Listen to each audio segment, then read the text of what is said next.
हाँ जी। सो सब तो पहला तो आप अपना टैसट डिस्कस करते हैं, ठीक है। सो ये अपना दूसरा टैसट सीगा पॉलिटी का। सो ये अपने को सब तो पहला सवाल ये आ गया, कंसीडर दी इनकरैक्ट स्टेटमेंट, ठीक है। कहते जेड़ा ऑब्जैक्टिव रैजोल्यूशन सीगा उदेश मता जिन्होंने आप कहने हैं, याद आ यही ऑब्जैक्टिव रैजोल्यूशन सीगा जिहदे तो बाद च प्रैम्बल बनिया सी, जे किसी नूं याद होवे तां। कहंदे ए Pandit Nehru passed by Pandit Nehru was what become the preamble of constitution. कि ऑब्जैक्टिव रैजोल्यूशन जिहड़ा उदेश मता सीगा, तुहानूं याद आ कि ये अपनी संविधान सभा च कदों पेश होया सीगा? ये 13 तरीक नूं, ठीक है, 13 दसंबर 1946 नूं। तो ये 22 जनवरी 1947 नूं पास हो गया सीगा। फिर उस तो बाद ये संविधान सभा को गया, संविधान सभा के अंदर ड्राफ्टिंग कमेटी को गया, तो इसे ऑब्जैक्टिव रैजोल्यूशन नूं तुहाडे चों 90% गलत करनगे जो पेपर च आ गया कि ऑब्जैक्टिव रैजोल्यूशन ड्राफ्टिंग कमेटी के सामने किन्ने पेश किया सीगा? वो पेश किया सी BR अंबेडकर ने। वो BR अंबेडकर ने किया सी। संविधान सभा 13 तरीक नूं किन्ने पेश किया सी? नेहरू ने। यही ऑब्जैक्टिव रैजोल्यूशन अगे जाके की बनया देश का preamble. Who placed objective resolution in constituent assembly? तो जवाब आ Nehru. Who placed objective resolution in front of drafting committee? का आंसर आ अंबेडकर साहब। प्रैम्बल जिहड़ा है it is enforceable in court of law. बस मैनूं ये दसो कि संविधान का जिहड़ा प्रैम्बल आ कि उन्होंने अदालत च चैलेंजेबल हैगा कि नहीं है? चलो अगे देखते हैं। Preamble of India has been amended only once. संविधान सभा का जिहड़ा वो आ मतलब कि प्रैम्बल आ प्रस्तावना है कि इनू अज तक एक बार अमेंड किया गया, शायद इक्को बार किया गया। तो किन्ने वर्ड ऐड किए गए? तीन वर्ड ऐड किए गए। सोशलिस्ट, सोवरन, तो तीसरा किहड़ा? इंटाग्रिटी। सोशलिस्ट समाजवाद, सोवरेंट प्रभुसत्ता, तो इंटीग्रिटी अखंडता। उस तो बाद आ गया कि preamble prove sovereignty lies ultimately with Indian people. संविधान ये दसदा है कि इस देश की प्रभुसत्ता जिहड़ी आ जां इस देश की ताकत जिहड़ी आ जां पावर आ जिहड़ी वो इस देश के लोगों कोल आ। सही है कि गलत आ? सही है। We the people of India, असीं भारत दे लोग। So preamble is enforceable in court of law. हुण आ गल अपने कोल गलत हो गई। क्लीयर है गल? हुण मैं सवाल ये नहीं गा मेरा कि ये उन्होंने पूछा फाइंड दी इनकरैक्ट स्टेटमेंट। मेरा सवाल ये आ कि किस केस दे विच ये कहा गया सी कि प्रैम्बल जिहड़ा है वो कोर्ट ऑफ लॉ दे विच अदालत च चैलेंजेबल नहीं गा? केशवनंदा भारती केस। केशवनंदा भारती केस इस चीज़ का फैसला आया सी 1973 की 24 अप्रैल नूं कि प्रैम्बल नूं लैके तुसीं कोर्ट च ये नहीं कह सकते कि प्रैम्बल च लिखी हुई गल जिहड़ी आ वो संविधान सभा दे विच वो भारत दा सरकार जिहड़ी आ उहदे ते खरी नहीं उतर रही। Preamble is not enforceable in court of law. So ये गल किसी भी अदालत च इनू लैके चैलेंज नहीं किया जा सकता। People are the source of power. लोग ही सत्ता दे असली स्रोत ने। ये गल कित्थे लिखी हुई है? लोक सत्ता दे असली स्रोत ने। ये गल कित्थे लिखी है? ये गल लिखी है प्रैम्बल च। We the people of India, असी भारत। मैं उदों भी एक गल दसी सी कि भारत का संविधान की प्रस्तावना लिखण तो पहला ये बहस हुई सी कि संविधान नूं एवें शुरू करिए in the name of God, कि रब का नाम लैके। तो पर भारत च बहुत सारे लोग जिहड़े उस टाइम सोशलिस्ट सी, कम्युनिस्ट सीगे, ठीक है, वो कहंदे कि साडा दा दस दो की बनूगा जिहड़े रब नूं मनदे ही नहीं। इस देश दे विच जां इस दुनिया दे विच रब नूं ना मनण वालियां दी गिणती भी बहुत आ, ठीक आ। ते वो बड़ी बहस ये चली सी रब नूं मनण वाले जिहड़े अथिस्ट लोग सी, आस्तिक लोग सी, वो अथिस्ट नास्तिक लोगों का एक पੱਧਰ ते विरोध कर रहे सीगे।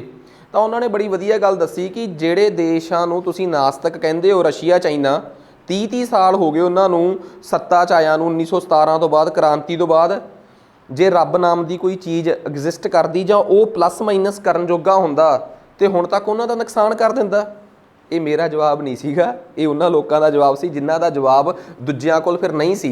सो इस करके भारती संविधान दे विच ताकत दा स्रोत लोकां नूं कहा गया, ना कि किसी देवतियां नूं, देवियां नूं, पैगंबरां नूं, रब नूं, किसी खुदा नूं नहीं कहा गया कि हाँ ये किसी की आस्था है, एक मेरी आस्था है कि परमात्मा हुंदा है। बट मैं ये किवें मन ला कि जे मेरी आस्था परमात्मा हुंदा है तो फिर नाल वाले दी आस्था जे परमात्मा नहीं हुंदा उन्होंने भी मैनूं उन्नी इज्जत देनी पऊगी जिन्नी इज्जत नाल मैं ये कह रहा कि परमात्मा एग्जिस्ट करता है। सो पैरलल सानू उस चीज़ नूं साडे लोकां च कन्फ्लिक्ट का सब तो वड्डा कारण ही ये आ कि जे मैं नास्तिक विचारधारा दा जां नास्तिक सोचदा तो मैं क्यों किसी बंदे ते जो मंदिर मस्जिद गुरुद्वारे जाता है उहदे ते हसदा कि क्यों तू अद्धा पौना घंटा खराब करके आ गया।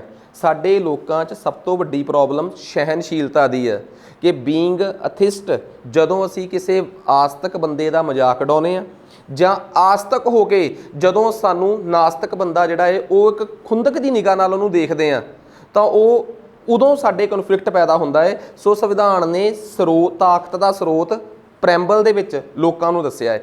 सो ये गल बहुत इंपॉर्टेंट है कि ये गल कित्थे लिखी हुई है, प्रैम्बल च। खैर नैक्सट अगले क्वेश्चन ते आ जाओ।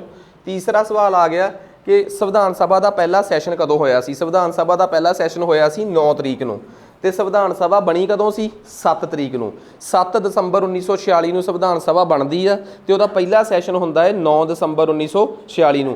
संविधान सभा किस कमेटी दे जां किस कमीशन दे कहण ते बनदी आ, कैबिनेट मिशन दे कहण ते। सो उहदियां सिफारिशां ते देश च वोटां पैंदियां ते संविधान सभा दा निर्माण हुंदा है। ਭਾਰਤ ਦੇ ਵਿੱਚ ਲੋਕ ਸਭਾ ਦੇ ਫਾਦਰ ਆਫ ਲੋਕ ਸਭਾ ਕਿਹਨੂੰ ਕਿਹਾ ਜਾਂਦਾ ਹੈ? ਜਦ ਨਹਿਰੂ ਨੇ ਫਾਦਰ ਆਫ ਲੋਕ ਸਭਾ ਦੇ ਪਿਤਾਮਾ ਦੇ ਤੌਰ ਤੇ ਕਿਹਨੂੰ ਕਿਹਾ ਸੀਗਾ? ਤੁਹਾਨੂੰ ਸ਼ਾਇਦ ਇਸ ਗੱਲ ਦਾ ਪਤਾ ਹੋਵੇ ਕਿ ਇਸ ਦੇਸ਼ ਦੇ ਵਿੱਚ ਸੰਵਿਧਾਨ ਸਭਾ ਦਸੰਬਰ 1946 ਤੋਂ ਲੈ ਕੇ 1950 ਤੱਕ ਕਾਰਜ ਕਰਦੀ ਰਹੀ। ਪਤਾ ਸਾਰਿਆਂ ਨੂੰ। ਇਹ ਸੰਵਿਧਾਨ ਸਭਾ ਨੇ ਜਦੋਂ ਐਜ਼ ਸੰਵਿਧਾਨ ਸਭਾ ਕੰਮ ਕਰਿਆ, ਐਜ਼ ਕੌਂਸਟੀਟਿਊਐਂਟ ਅਸੈਂਬਲੀ ਕੰਮ ਕਰਿਆ, ਤਾਂ ਸਾਰਾ ਦਿਨ ਇਹ ਸੰਵਿਧਾਨ ਸਭਾ ਦੇ ਤੌਰ ਤੇ ਕੰਮ ਨਹੀਂ ਸੀ ਕਰਦੀ। ਵਿੱਚੋਂ 2 ਤੋਂ 3 ਘੰਟੇ ਇਹ ਐਜ਼ ਪਾਰਲੀਮੈਂਟ ਵੀ ਕੰਮ ਕਰਦੀ ਸੀ, ਇੱਕ ਸੰਸਦ ਦੇ ਤੌਰ ਤੇ ਵੀ ਕੰਮ ਕਰਦੀ ਸੀ। ਤੇ ਜਦੋਂ ਉਹ ਸੰਸਦ ਦੇ ਤੌਰ ਤੇ ਕੰਮ ਕਰਦੀ ਸੀ ਤਾਂ ਉਸ ਟਾਈਮ ਜਿਹੜਾ ਪੀਠਾਸੀਨ ਅਧਿਕਾਰੀ ਸੀ, ਜਿਹੜਾ ਸਭ ਤੋਂ ਵੱਡਾ ਪ੍ਰਸਾਈਡਿੰਗ ਆਫੀਸਰ ਸੀਗਾ, ਉਹ ਸੰਵਿਧਾਨ ਸਭਾ ਦੇ ਚੇਅਰਮੈਨ ਰਜਿੰਦਰ ਪ੍ਰਸਾਦ ਨਹੀਂ ਸੀ ਹੁੰਦੇ। ਉਸ ਪ੍ਰੋਵੀਜ਼ਨਲ ਪਾਰਲੀਮੈਂਟ ਦਾ ਉਸ ਆਰਜੀ ਤੌਰ ਤੇ ਬਣੀ ਸੰਸਦ ਦੇ ਪ੍ਰਧਾਨ ਦੇ ਤੌਰ ਤੇ GV ਮਲਵੰਕਰ ਨੇ ਕੰਮ ਕੀਤਾ ਸੀਗਾ। ਤੇ ਤੁਹਾਡੀ ਜਾਣਕਾਰੀ ਲਈ ਦੱਸਦਾ ਤੇ ਤੁਹਾਨੂੰ ਪਤਾ ਵੀ ਹੋਊਗਾ ਕਿ ਜਦੋਂ ਚੋਣਾਂ ਤੋਂ ਬਾਅਦ 52 ਦੀਆਂ ਵੋਟਾਂ ਤੋਂ ਬਾਅਦ ਪਹਿਲੀ ਵਾਰੀ ਲੋਕ ਸਭਾ ਬਣਦੀ ਆ, ਉਹਦੇ ਪਹਿਲੇ ਸਪੀਕਰ ਹੋਣ ਦਾ ਖਿਤਾਬ ਵੀ ਇਹਨਾਂ ਨੂੰ ਹੀ ਮਿਲਦਾ ਹੈ। ਸੋ ਇਹ ਲੋਕ ਸਭਾ ਦੇ ਪਹਿਲੇ ਸਪੀਕਰ ਵੀ ਸੀ। ਜਿਹੜੀ ਆਰਜੀ ਸੰਸਦ ਬਣੀ ਸੀ ਪ੍ਰੋਵੀਜ਼ਨਲ ਪਾਰਲੀਮੈਂਟ 46 ਤੋਂ ਲੈ ਕੇ 50 ਤੱਕ। ਨਹੀਂ ਤਾਂ ਤੁਸੀਂ ਮੈਨੂੰ ਆਪ ਦੱਸੋ ਯਾਰ, ਤੁਸੀਂ ਤੇ ਆਪ ਕਹਿੰਦੇ ਹੋ ਕਿ RBI ਐਕਟ ਬਣਿਆ ਸੀਗਾ, ਨੈਸ਼ਨਲਾਈਜੇਸ਼ਨ ਆਫ RBI 1948 ਚ, ਤੇ 1 ਜਨਵਰੀ 1949 ਤੋਂ RBI ਨੈਸ਼ਨਲਾਈਜ਼ ਹੋ ਗਿਆ ਸੀ। ਇਹ ਕੌਂਸਟੀਟਿਊਐਂਟ ਅਸੈਂਬਲੀ ਦੇ ਨਹੀਂ ਐਕਟ ਪਾਸ ਕੀਤਾ ਹੋਣਾ। ਐਕਟ ਪਾਸ ਕਰਨ ਦਾ ਕੰਮ ਕਿਹਦਾ ਹੁੰਦਾ ਹੈ? ਪਾਰਲੀਮੈਂਟ ਦਾ। 1949 ਚ ਕਿਹੜੀ ਪਾਰਲੀਮੈਂਟ ਸੀ? ਵੋਟਾਂ ਦੇ ਪਹਿਲੀ ਵਾਰ 52 ਚ ਪਈਆਂ। ਇਟ ਮੀਨਸ 47, 48, 49, 50 ਦੇ ਵਿੱਚ ਵੀ ਤਾਂ ਐਕਟ ਪਾਸ ਹੋ ਰਹੇ ਸੀ। ਉਦੋਂ ਵੀ ਪਾਰਲੀਮੈਂਟ ਕੰਮ ਕਰਦੀ ਸੀ। ਉਹ ਜਿਹੜੀ ਪ੍ਰੋਵੀਜ਼ਨਲ ਪਾਰਲੀਮੈਂਟ ਸੀ ਉਹਦੇ ਮੁਖੀ ਕੌਣ ਸੀਗੇ? GV ਮਲਵੰਕਰ, ਜਿਨ੍ਹਾਂ ਨੂੰ ਪਿਤਾਮਾ ਮੰਨਿਆ ਜਾਂਦਾ ਹੈ ਲੋਕ ਸਭਾ ਦੇ। ਕਹਿੰਦੇ who was first to accept in principle the demand of India to establish into a constituent assembly। ਹੁਣ ਭਾਰਤ ਦੇ ਵਿੱਚ ਇਨ ਪ੍ਰਿੰਸੀਪਲ, ਹੁਣ ਆ ਨਾ ਇੱਕ ਬੜਾ ਇੰਪੋਰਟੈਂਟ ਸ਼ਬਦ ਆ ਇਨ ਪ੍ਰਿੰਸੀਪਲ। ਇਨ ਪ੍ਰਿੰਸੀਪਲ ਸ਼ਬਦ ਦਾ ਕਨਸੈਪਟ ਸਮਝੋ ਕੀ ਹੁੰਦਾ ਹੈ।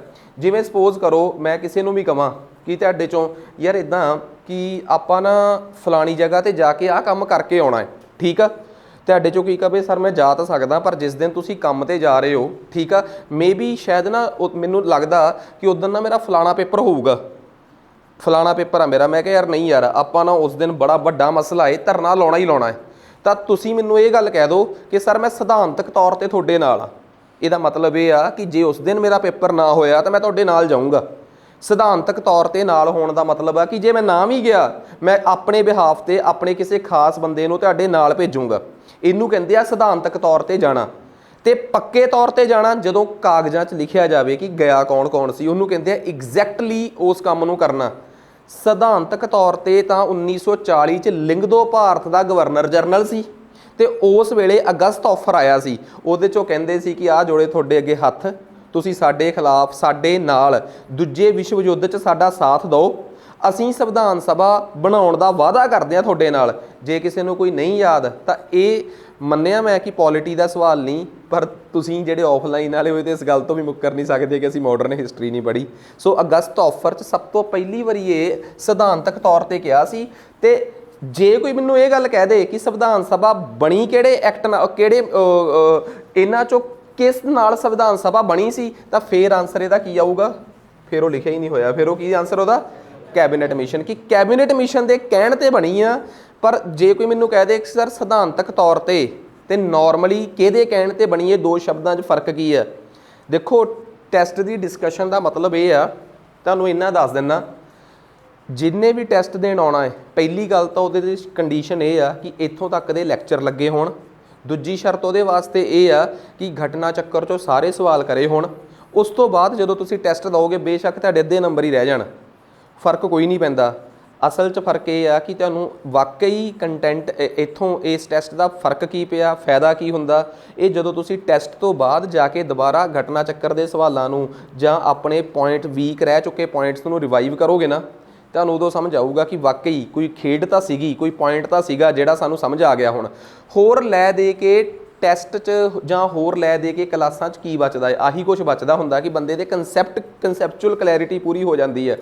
ਹੁਣ ਤੁਸੀਂ ਇੱਕ ਗੱਲ ਦੇਖੋ, ਇੱਕ ਵੀ ਸਵਾਲ ਐਵੇਂ ਦਾ ਨਹੀਂ, ਜਦੋਂ ਮੈਂ ਤੁਹਾਨੂੰ ਕਹਿ ਹੀ ਦਿੱਤਾ ਕਿ ਇਹ ਟੈਸਟ PSSB ਮਾਡਲ ਦਾ ਹੈ ਕਿ ਜਿਹਦੇ 'ਚ 1 ਲਾਈਨਰ ਕੁਐਸਚਨਸ ਨੇ, ਪਰ ਸਾਡੇ ਸਟੂਡੈਂਟਸ ਦੀ ਨਾ ਇੱਕ ਬਹੁਤ ਵੱਡੀ ਪ੍ਰੋਬਲਮ ਆ, ਉਹਨਾਂ ਨੂੰ ਐਵੇਂ ਹੀ ਲੱਗਦਾ ਰਿਹਾ ਹਮੇਸ਼ਾ ਹੀ ਅੱਜ ਤੱਕ ਕਿ 1 ਲਾਈਨਰ ਮੀਨਸ ਸਿੰਪਲ। ਠੀਕ ਆ, ਅਜੇ ਤਾਂ ਸ਼ਾਇਦ PSSB ਤੁਹਾਨੂੰ ਆ ਹੁਣ ਉਹਨਾਂ ਨੇ ਨੋਟੀਫਿਕੇਸ਼ਨ ਕੱਢੀ ਆ ਸੀਨੀਅਰ ਅਸਿਸਟੈਂਟ ਦੀ। ਠੀਕ ਆ, ਸੁਣਨ 'ਚ ਆ ਰਿਹਾ ਹੈ, ਕੁਝ ਪਤਾ ਨਹੀਂ ਕਿ ਇਹਦੇ ਸਿਲੇਬਸ ਨੂੰ ਲੈ ਕੇ ਨਾ ਕੋਈ ਨਵਾਂ ਜਲਵਾ ਦਿਖਾ ਦੇਣ ਤੁਹਾਨੂੰ, ਤੇ ਤੁਹਾਨੂੰ ਇਹ ਸਮਝ ਲੱਗੇ ਕਿ PSSB ਨੇ ਜਦੋਂ ਇਹ ਪੇਪਰ ਗਰੁੱਪ B ਦੇ ਪੇਪਰ PPSC ਤੋਂ ਲਏ ਆ, ਸੁਣਨ 'ਚ ਇਹ ਆ ਰਿਹਾ ਹੈ, ਕੋਈ ਆਥੈਂਟਿਕ ਖਬਰ ਨਹੀਂ ਇਹਦੇ ਬਾਰੇ, ਸਿਰਫ ਇੱਕ ਅੱਧੇ ਜਾਣੇ ਤੋਂ ਸੁਣਨ 'ਚ ਆਇਆ ਇਹ ਗੱਲ ਕਿ ਸਿਰਫ ਇੱਕੋ ਚੀਜ਼ ਬਦਲੀ ਆ, PPSC ਦੀ ਜਗ੍ਹਾ ਤੇ ਪੇਪਰ PSSB ਲਊਗੀ। ਪੈਟਰਨ ਵੀ ਉਹੀ ਆ, ਸਿਲੇਬਸ ਵੀ ਉਹੀ ਆ ਜੋ PPSC ਦੇ ਵੇਲੇ ਹੁੰਦਾ ਸੀਗਾ। ਮਤਲਬ ਪੇਪਰ ਦਾ ਸਟੈਂਡਰਡ ਜ਼ਰੂਰ PSSB ਟਾਈਪ ਹੋ ਜਾਊਗਾ, ਪੇਪਰ ਬਾਈਲਿੰਗੁਅਲ ਹੋ ਜਾਊਗਾ ਜੋ PPSC ਨਹੀਂ ਸੀ ਕਰਦੀ, ਤੇ ਪੇਪਰ ਦਾ ਸਟੈਂਡਰਡ PSSB ਤੱਕ ਆ ਜਾਊਗਾ। ਸਟੈਂਡਰਡ ਆਉਣ ਦਾ ਮਤਲਬ ਇਹ ਨਹੀਂ ਕਿ ਹਲਕਾ ਹੋ ਜਾਊਗਾ, ਥੋੜਾ ਜਿਹਾ 1 ਲਾਈਨਰ ਟਾਈਪ, ਪਰ ਕੁਆਲਿਟੀ ਉਹ ਰਹੂਗੀ। ਤੇ ਸੁਣਨ 'ਚ ਇਹ ਵੀ ਆਇਆ ਕਿ ਜਿਸ ਤਰੀਕੇ ਦੇ ਪੈਟਰਨ ਤੇ ਉਹ ਪੇਪਰ ਛਾਪਦੇ ਸੀ ਉਸੇ ਪੈਟਰਨ ਤੇ ਇਹ ਛਾਪਣਗੇ, ਭਾਵੇਂ ਉਸੇ ਤੇ ਛਾਪਣ ਭਾਵੇਂ PSSB ਵਾਲੇ ਤੇ ਛਾਪਣ। ਮਕਸਦ ਸਿਰਫ ਇਹ ਆ ਕਿ ਤੁਹਾਡੇ ਕਨਸੈਪਟ ਕਲੀਅਰ ਹੋਣੇ ਚਾਹੀਦੇ ਆ, ਤੁਹਾਡੀ ਤਿਆਰੀ ਵਧੀਆ ਹੋਣੀ ਚਾਹੀਦੀ ਹੈ। ਠੀਕ ਆ, ਬਸ ਫਿਰ ਫਾਇਦਾ ਉਹਨਾਂ ਨੂੰ ਹੋ ਜਾਊਗਾ ਜਿਨ੍ਹਾਂ ਨੂੰ ਐ ਆ ਕਿ ਇੰਗਲਿਸ਼ 'ਚ ਜਿਹੜੇ 10-12 ਨੰਬਰ ਆਉਂਦੇ ਸਾਡੇ ਉਹ ਗਲਤ ਹੋ ਜਾਂਦੇ ਆ, ਕਿਉਂਕਿ PPSC ਇੰਗਲਿਸ਼ ਨਹੀਂ ਸੀ ਨਾ ਪਾਉਂਦੀ, ਤੇ ਜੋ ਉਸੇ ਪੈਟਰਨ ਤੇ ਪੇਪਰ ਹੋਇਆ ਤਾਂ ਇੰਗਲਿਸ਼ ਤਾਂ ਆਉਣੀ ਹੀ ਨਹੀਂ।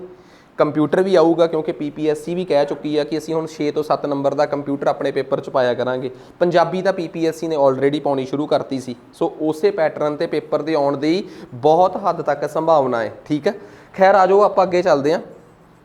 ਹੂ ਵਾਜ਼ ਦੀ ਚੇਅਰਮੈਨ ਆਫ ਸਟੇਟਸ ਕਮੇਟੀ, ਤੁਸੀਂ ਦੱਸ ਸਕਦੇ ਹੋ ਸਟੇਟਸ ਕਮੇਟੀ ਦਾ ਚੇਅਰਮੈਨ ਕੌਣ ਸੀ? ਮੈਂ ਤੁਹਾਨੂੰ ਇੱਕ ਗੱਲ ਦੱਸਦੀ, ਜਦੋਂ ਵੀ ਤੁਸੀਂ ਆ ਪਹਿਲੇ 5-6 ਚੈਪਟਰ ਪੜ੍ਹਦੇ ਹੋ ਤਾਂ ਇੱਕ ਗੱਲ ਤੇ ਯਾਦ ਰੱਖਿਓ, ਉਹ ਜਿਹੜੀਆਂ 8 ਮੇਜਰ ਕਮੇਟੀਆਂ ਸੀ, states committee, committee on fundamental rights, minority and tribals, ਇਹਨਾਂ ਕਮੇਟੀਆਂ ਦੇ ਚੇਅਰਮੈਨ ਤਾਂ ਰੱਟ ਲਿਓ। ਯੂਨੀਅਨ ਪਾਵਰ, ਕੇਂਦਰੀ ਤਾਕਤਾਂ ਦੀ ਕਮੇਟੀ ਨਹਿਰੂ ਦੀ ਸੀ। ਸਟੇਟ ਕਮੇਟੀ ਜਿਹੜੀ ਸਟੇਟਸ ਦੇ ਨਾਲ ਨੈਗੋਸ਼ੀਏਟ ਕਰ ਰਹੀ ਸੀ ਉਹ ਵੀ ਨਹਿਰੂ ਦੀ ਸੀ। ਪ੍ਰੋਵਿੰਸ਼ੀਅਲ ਕਮੇਟੀ ਜਿਹੜੀ ਸਟੇਟ ਉਹਨਾਂ ਨਾਲ ਰਾਜੇ ਰਜਵਾੜਿਆਂ ਨਾਲ ਸਮਝੌਤਾ ਕਰ ਰਹੀ ਸੀ ਉਹ ਪਟੇਲ ਦੀ ਸੀ। ਸੋ ਸਟੇਟਸ ਕਮੇਟੀ ਕਿਹਦੇ ਅੰਦਰ ਬਣੀ ਸੀਗੀ? ਨਹਿਰੂ ਦੇ ਅੰਡਰ। ਉਸ ਤੋਂ ਬਾਅਦ ਕਹਿੰਦੇ ਹੇਠ ਲਿਖਿਆਂ 'ਚੋਂ ਉਹ ਕਿਹੜੀ ਕਮੇਟੀ ਆ ਜਿਹਦੀਆਂ ਅੱਗੇ ਸਬ ਕਮੇਟੀਆਂ ਸੀ? ਹੁਣ ਸਭ ਤੋਂ ਇੰਪੋਰਟੈਂਟ ਗੱਲ, ਉਹ ਕਿਹੜੀ ਕਮੇਟੀ ਆ ਜਿਹਦੀਆਂ ਅੱਗੇ ਸਬ ਕਮੇਟੀਆਂ ਸੀਗੀਆਂ? Advisory committee on fundamental rights, minorities, tribals and excluded area. ਆਪ ਹੀ ਪਤਾ ਲੱਗ ਰਿਹਾ ਕਿ ਇੱਕ ਸਬ ਕਮੇਟੀ ਇਹਦੇ ਤੇ ਸੀ, ਇੱਕ ਇਹਦੇ ਤੇ ਸੀ, ਇੱਕ ਇਹਦੇ ਤੇ। ਓਏ ਟੈਨਸ਼ਨ ਨਾ ਲਓ, ਪੇਪਰ ਪਾਉਣ ਵਾਲਾ ਤੁਹਾਡਾ ਆਉਣ ਵਾਲੇ ਟਾਈਮ 'ਚ ਹਜੇ ਹੋਰ ਵੱਧ ਨੁਕਸਾਨ ਕਰਨ ਤੇ ਜਾਊਗਾ। ਤੁਹਾਨੂੰ ਪਤਾ ਕੀ ਆ ਜਿਹੜੀ ਐਡਵਾਈਜ਼ਰੀ ਕਮੇਟੀ ਹੈ ਕਿਹਦੇ ਅੰਡਰ ਬਣੀ ਸੀ? ਪਟੇਲ ਦੇ। ਤੇ ਜੇ ਪੇਪਰ 'ਚ ਇਹ ਆ ਗਿਆ ਕਿ ਇਹਦੇ ਅੰਡਰਲੀ ਮਾਈਨੋਰਟੀ ਕਮੇਟੀ ਕਿਹਦੇ ਅੰਡਰ ਬਣੀ ਸੀ, ਉਹ ਵੀ ਯਾਦ ਯੂਦ ਕਰ ਲਿਓ। ਹੁਣ ਮੇਰਾ ਕੰਮ ਤਾਂ ਹੈ ਨਹੀਂ, ਇਸ ਕਮੇਟੀ ਦੇ ਅੰਦਰਲੀਆਂ ਸਬ ਕਮੇਟੀਆਂ ਦੇ ਹੈੱਡ ਅੱਡ ਸੀਗੇ, ਉਹ ਵੀ ਯਾਦ ਕਰਨੇ ਪੈਣਗੇ ਤੁਹਾਨੂੰ। ਨੈਕਸਟ ਉਸ ਤੋਂ ਬਾਅਦ ਅੱਗੇ ਆ ਜਾਓ। ਕਹਿੰਦੇ ਕਿੰਨੇ ਕਿਹਾ ਸੀਗਾ ਕਿ preamble is the horoscope of sovereign democratic republic? I think ਇਹ KM ਮੁੰਸ਼ੀ ਦੀ ਸਟੇਟਮੈਂਟ ਆ। ਜੋ ਵੀ ਸਟੇਟਮੈਂਟਸ ਨੇ, ਮਤਲਬ ਕੀ ਕਹਿ ਲਓ, ਹੋਰੋਸਕੋਪ ਦਾ ਮਤਲਬ ਹੁੰਦਾ, ਉਹ ਕੀ ਦੇਖਦੇ ਹੁੰਦੇ ਆਪਾਂ ਐਸਟਰੋਲੋਜੀ 'ਚ? ਕੀ ਹੁੰਦਾ ਹੈ? ਕੁੰਡਲੀ। ਹਾਂ, ਕਿ ਪ੍ਰੈਂਬਲ ਜਿਹੜਾ ਹੈ ਉਹ ਸਾਡੇ ਪ੍ਰਭੂ ਸੰਪੰਨ ਲੋਕਤੰਤਰਿਕ ਤੇ ਗਣਰਾਜ ਦੀ ਇੱਕ ਕੁੰਡਲੀ ਹੈ। ਭਾਵ ਕਿ ਪ੍ਰੈਂਬਲ ਪੜ੍ਹ ਕੇ ਦੱਸ ਸਕਦੇ ਹਾਂ, ਜਿਵੇਂ ਆਪਾਂ ਕਿਸੇ ਦੀ ਕੁੰਡਲੀ ਪੜ੍ਹ ਕੇ ਦੱਸ ਸਕਦੇ ਹਾਂ ਨਾ ਕਿ ਇਹ 'ਚ ਕੀ ਲਿਖਿਆ ਹੈ, ਤਾਂ ਪ੍ਰੈਂਬਲ ਪੜ੍ਹ ਕੇ ਦੱਸ ਸਕਦੇ ਹਾਂ ਕਿ ਇਸ ਦੇਸ਼ ਦੇ ਸੰਵਿਧਾਨ 'ਚ ਕੀ ਲਿਖਿਆ ਹੈ। ਪ੍ਰੈਂਬਲ ਤੋਂ ਹੀ ਪਤਾ ਲੱਗ ਜਾਂਦਾ ਸਾਰਾ। ਨੈਕਸਟ ਉਸ ਤੋਂ ਬਾਅਦ ਆਪਣੇ ਕੋਲ ਅਗਲਾ ਸਵਾਲ ਆ ਗਿਆ, preamble was changed according to on the recommendation of. Bharat ਦੇ ਵਿੱਚ ਪ੍ਰੈਂਬਲ ਪ੍ਰਸਤਾਵਨਾ ਕਿਸ ਬੰਦੇ ਦੇ ਕਹਿਣ ਤੇ ਬਦਲਿਆ ਗਿਆ ਸੀ? ਕੋਈ ਦੱਸ ਸਕਦਾ ਹੈ? ਚਲੋ ਇਹ ਮੈਂ ਤੁਹਾਨੂੰ ਦੱਸਦਾ, 1942 'ਚ ਪ੍ਰੈਂਬਲ ਬਦਲਿਆ ਗਿਆ। 1942 'ਚ ਇੰਦਰਾ ਗਾਂਧੀ ਪ੍ਰਧਾਨ ਮੰਤਰੀ ਸੀ। 1900 76 ਚ ਪ੍ਰੈਂਬਲ ਬਦਲਿਆ ਗਿਆ, 42ਵੀਂ ਅਮੈਂਡਮੈਂਟ ਨਾਲ ਪ੍ਰੈਂਬਲ ਬਦਲਿਆ ਗਿਆ। ਪ੍ਰਧਾਨ ਮੰਤਰੀ ਇੰਦਰਾ ਗਾਂਧੀ ਸੀ, ਐਮਰਜੈਂਸੀ ਲੱਗੀ ਹੋਈ ਸੀ। ਉਸ ਐਮਰਜੈਂਸੀ ਦੇ ਦੌਰਾਨ ਇੰਦਰਾ ਗਾਂਧੀ ਨੇ ਇੱਕ ਬੜੀ ਮਸ਼ਹੂਰ ਕਮੇਟੀ ਬਣਾਈ ਸੀ, ਕਿਹੜੀ? ਸਵਰਨ ਸਿੰਘ। ਬੰਦਾ ਵੈਸੇ ਹੀ ਦਿਮਾਗ ਲਾ ਲੇ ਕਿ ਸਵਰਨ ਸਿੰਘ ਕਮੇਟੀ ਦੇ ਕਹਿਣ ਤੇ 1976 ਚ ਜੇ ਫੰਡਾਮੈਂਟਲ ਡਿਊਟੀਆਂ ਐਡ ਹੋਈਆਂ ਹੈ ਤਾਂ ਉਸੇ ਸਮੇਂ ਉਸ ਕਮੇਟੀ ਨੇ ਸਿਰਫ ਫੰਡਾਮੈਂਟਲ ਡਿਊਟੀਆਂ ਦੀ ਸਿਫਾਰਿਸ਼ ਥੋੜਾ ਦਿੱਤੀ ਸੀ। ਸਵਰਨ ਸਿੰਘ ਕਮੇਟੀ ਨੇ ਕਿਹਾ ਸੀ DPSP ਚ ਫਲਾਣਾ ਫਲਾਣਾ ਚੇਂਜ ਕਰ ਦਿਓ, ਪ੍ਰੈਂਬਲ 'ਚ 3 ਵਰਡ ਐਡ ਕਰ ਦਿਓ ਤੇ ਫੰਡਾਮੈਂਟਲ ਡਿਊਟੀਜ਼ ਐਡ ਕਰ ਦਿਓ। ਹੋਰ ਸੁਣੋ ਮੇਰੀ ਗੱਲ, ਹੁਣ ਫਿਰ ਗੱਲ ਨੂੰ ਅੱਗੇ ਤੋਰ ਹੀ ਲਈਏ। ਤੇ ਪਲੱਸ ਉਹਨੇ ਇੱਕ ਗੱਲ ਹੋਰ ਵੀ ਕਹੀ ਸੀ ਕਿ ਭਾਰਤ 'ਚ ਪਾਰਲੀਮੈਂਟਰੀ ਸਿਸਟਮ ਖਤਮ ਕਰਕੇ ਪ੍ਰੈਜ਼ੀਡੈਂਸ਼ੀਅਲ ਸਿਸਟਮ, ਭਾਰਤ 'ਚ ਰਾਸ਼ਟਰਪਤੀ ਚੁਣਿਆ ਜਾਣਾ ਚਾਹੀਦਾ ਹੈ ਲੋਕਾਂ ਦੁਆਰਾ, ਜਿਵੇਂ ਅਮਰੀਕਾ ਚੁਣਿਆ ਜਾਂਦਾ ਹੈ। ਭਾਰਤ ਨੂੰ ਪ੍ਰੈਜ਼ੀਡੈਂਸ਼ੀਅਲ ਸਿਸਟਮ ਦੀ ਲੋੜ ਆ, ਨਾ ਕਿ ਪਾਰਲੀਮੈਂਟਰੀ ਸਿਸਟਮ ਦੀ ਲੋੜ ਆ। ਉਹਨੇ ਕਿਹਾ ਸੀ ਭਾਰਤ ਦੇ ਵਿੱਚ ਟ੍ਰਿਬਿਊਨਲਾਂ ਵੀ ਬਣਾਓ। ਟ੍ਰਿਬਿਊਨਲਸ ਦਾ ਕੀ ਕੰਮ ਆ ਉਹ ਮੈਂ ਤੁਹਾਨੂੰ ਪੋਲਿਟੀ ਪੜ੍ਹਾਉਂਦੇ ਹੋਏ ਪੂਰੀ ਡਿਟੇਲ 'ਚ ਅਜੇ ਪੜ੍ਹਾਉਣਾ ਵੀ ਆ ਤੇ ਬਹੁਤ ਹੱਦ ਤੱਕ ਆਪਾਂ ਕਈ ਚੀਜ਼ਾਂ ਕਵਰ ਕਰਨੀਆਂ ਵੀ ਆ, ਪਰ ਇੱਕ ਹਿੰਟ ਮੈਂ ਟ੍ਰਿਬਿਊਨਲਾਂ ਬਾਰੇ ਦੇ ਵੀ ਚੁੱਕਿਆ। ਸਵਰਨ ਸਿੰਘ ਕਮੇਟੀ ਜਿਹੜੀ ਆ, ਇਹ ਸਵਰਨ ਸਿੰਘ ਉਸ ਟਾਈਮ ਸਾਡੇ ਯਾਦ ਨਹੀਂ ਮੈਨੂੰ, ਤੁਸੀਂ ਜ਼ਰੂਰ ਮੈਨੂੰ ਸਰਚ ਕਰਕੇ ਦੱਸ ਦੋਗੇ ਤੇ ਕਿ ਉਸ ਟਾਈਮ ਸਵਰਨ ਸਿੰਘ ਕਿਸ ਅਹੁਦੇ ਤੇ ਸੀ। ਆਈ ਥਿੰਕ ਜੇ ਮੈਂ ਗਲਤ ਨਾ ਹੋਵਾਂ ਤਾਂ ਸਵਰਨ ਸਿੰਘ ਸ਼ਾਇਦ ਉਸ ਟਾਈਮ ਸਾਡੇ ਹੋਮ ਮਿਨਿਸਟਰ ਸੀਗੇ। ਮੇ ਬੀ ਕੁਛ ਗਲਤ ਹੋ ਸਕਦਾ ਹੈ, ਪਰ ਸਵਰਨ ਸਿੰਘ ਉਸ ਟਾਈਮ ਬਹੁਤ ਅਹਿਮ ਅਹੁਦੇ ਤੇ ਸੀ ਤੇ ਪੰਜਾਬ ਦੇ ਵਿੱਚ ਉਹਨਾਂ ਦੇ ਨਾਂ ਤੇ national institute of renewable energy, bio energy I think ਇੱਕ ਇੰਸਟੀਚਿਊਟ ਪੰਜਾਬ ਦੇ ਵਿੱਚ ਉਹਨਾਂ ਦੇ ਨਾਮ ਤੇ ਭਾਰਤ ਸਰਕਾਰ ਨੇ ਖੋਲ੍ਹਿਆ ਹੋਇਆ ਹੈ। ਖੈਰ ਆਜੋ ਆਪਾਂ ਅਗਲੇ ਮਸਲੇ ਤੇ ਚੱਲਦੇ ਹਾਂ। ਆਨਸਰ ਆ ਸਵਰਨ ਸਿੰਘ ਕਮੇਟੀ। ਕਹਿੰਦੇ original constitution was hand written in italic by. ਆਹ ਤਾਂ ਤੁਹਾਨੂੰ ਮੈਂ ਪਹਿਲੀ ਗੱਲ ਦੱਸ ਹੀ ਦਿੱਤੀ ਆ ਕਿ ਸ਼ਾਂਤੀ ਨਿਕੇਤਨ ਜਿਹੜਾ ਸਾਡਾ ਆਸ਼ਰਮ ਆ, ਅੱਜ ਕੱਲ੍ਹ ਖਬਰਾਂ 'ਚ ਕੋਈ ਦੱਸ ਸਕਦਾ ਕਿਉਂ ਸ਼ਾਂਤੀ ਨਿਕੇਤਨ ਨੂੰ ਯੂਨੈਸਕੋ ਦੀ ਹੈਰੀਟੇਜ ਸਾਈਟਸ ਦੇ ਵਿੱਚ ਸ਼ਾਮਲ ਕਰ ਲਿਆ ਹੈ? ਇਸ ਸਵਾਲ ਦਾ ਸ਼ਾਂਤੀ ਨਿਕੇਤਨ ਨਾਲ ਸੰਬੰਧ ਬਸ ਇੰਨਾ ਕਾ ਕਿ ਜਿਹੜੇ ਬੰਦਿਆਂ ਨੇ ਸੰਵਿਧਾਨ ਲਿਖਿਆ ਉਹ ਬੰਦੇ ਜਿਹੜੇ ਸੀ ਉਹ ਕਿਸ ਆਸ਼ਰਮ ਨਾਲ ਸੰਬੰਧ ਰੱਖਦੇ ਸੀ? ਸ਼ਾਂਤੀ ਨਿਕੇਤਨ ਨਾਲ। ਸੋ ਇਸ ਸਵਾਲ ਦਾ ਆਨਸਰ ਆਪਣੇ ਕੋਲ ਕੀ ਆ ਗਿਆ?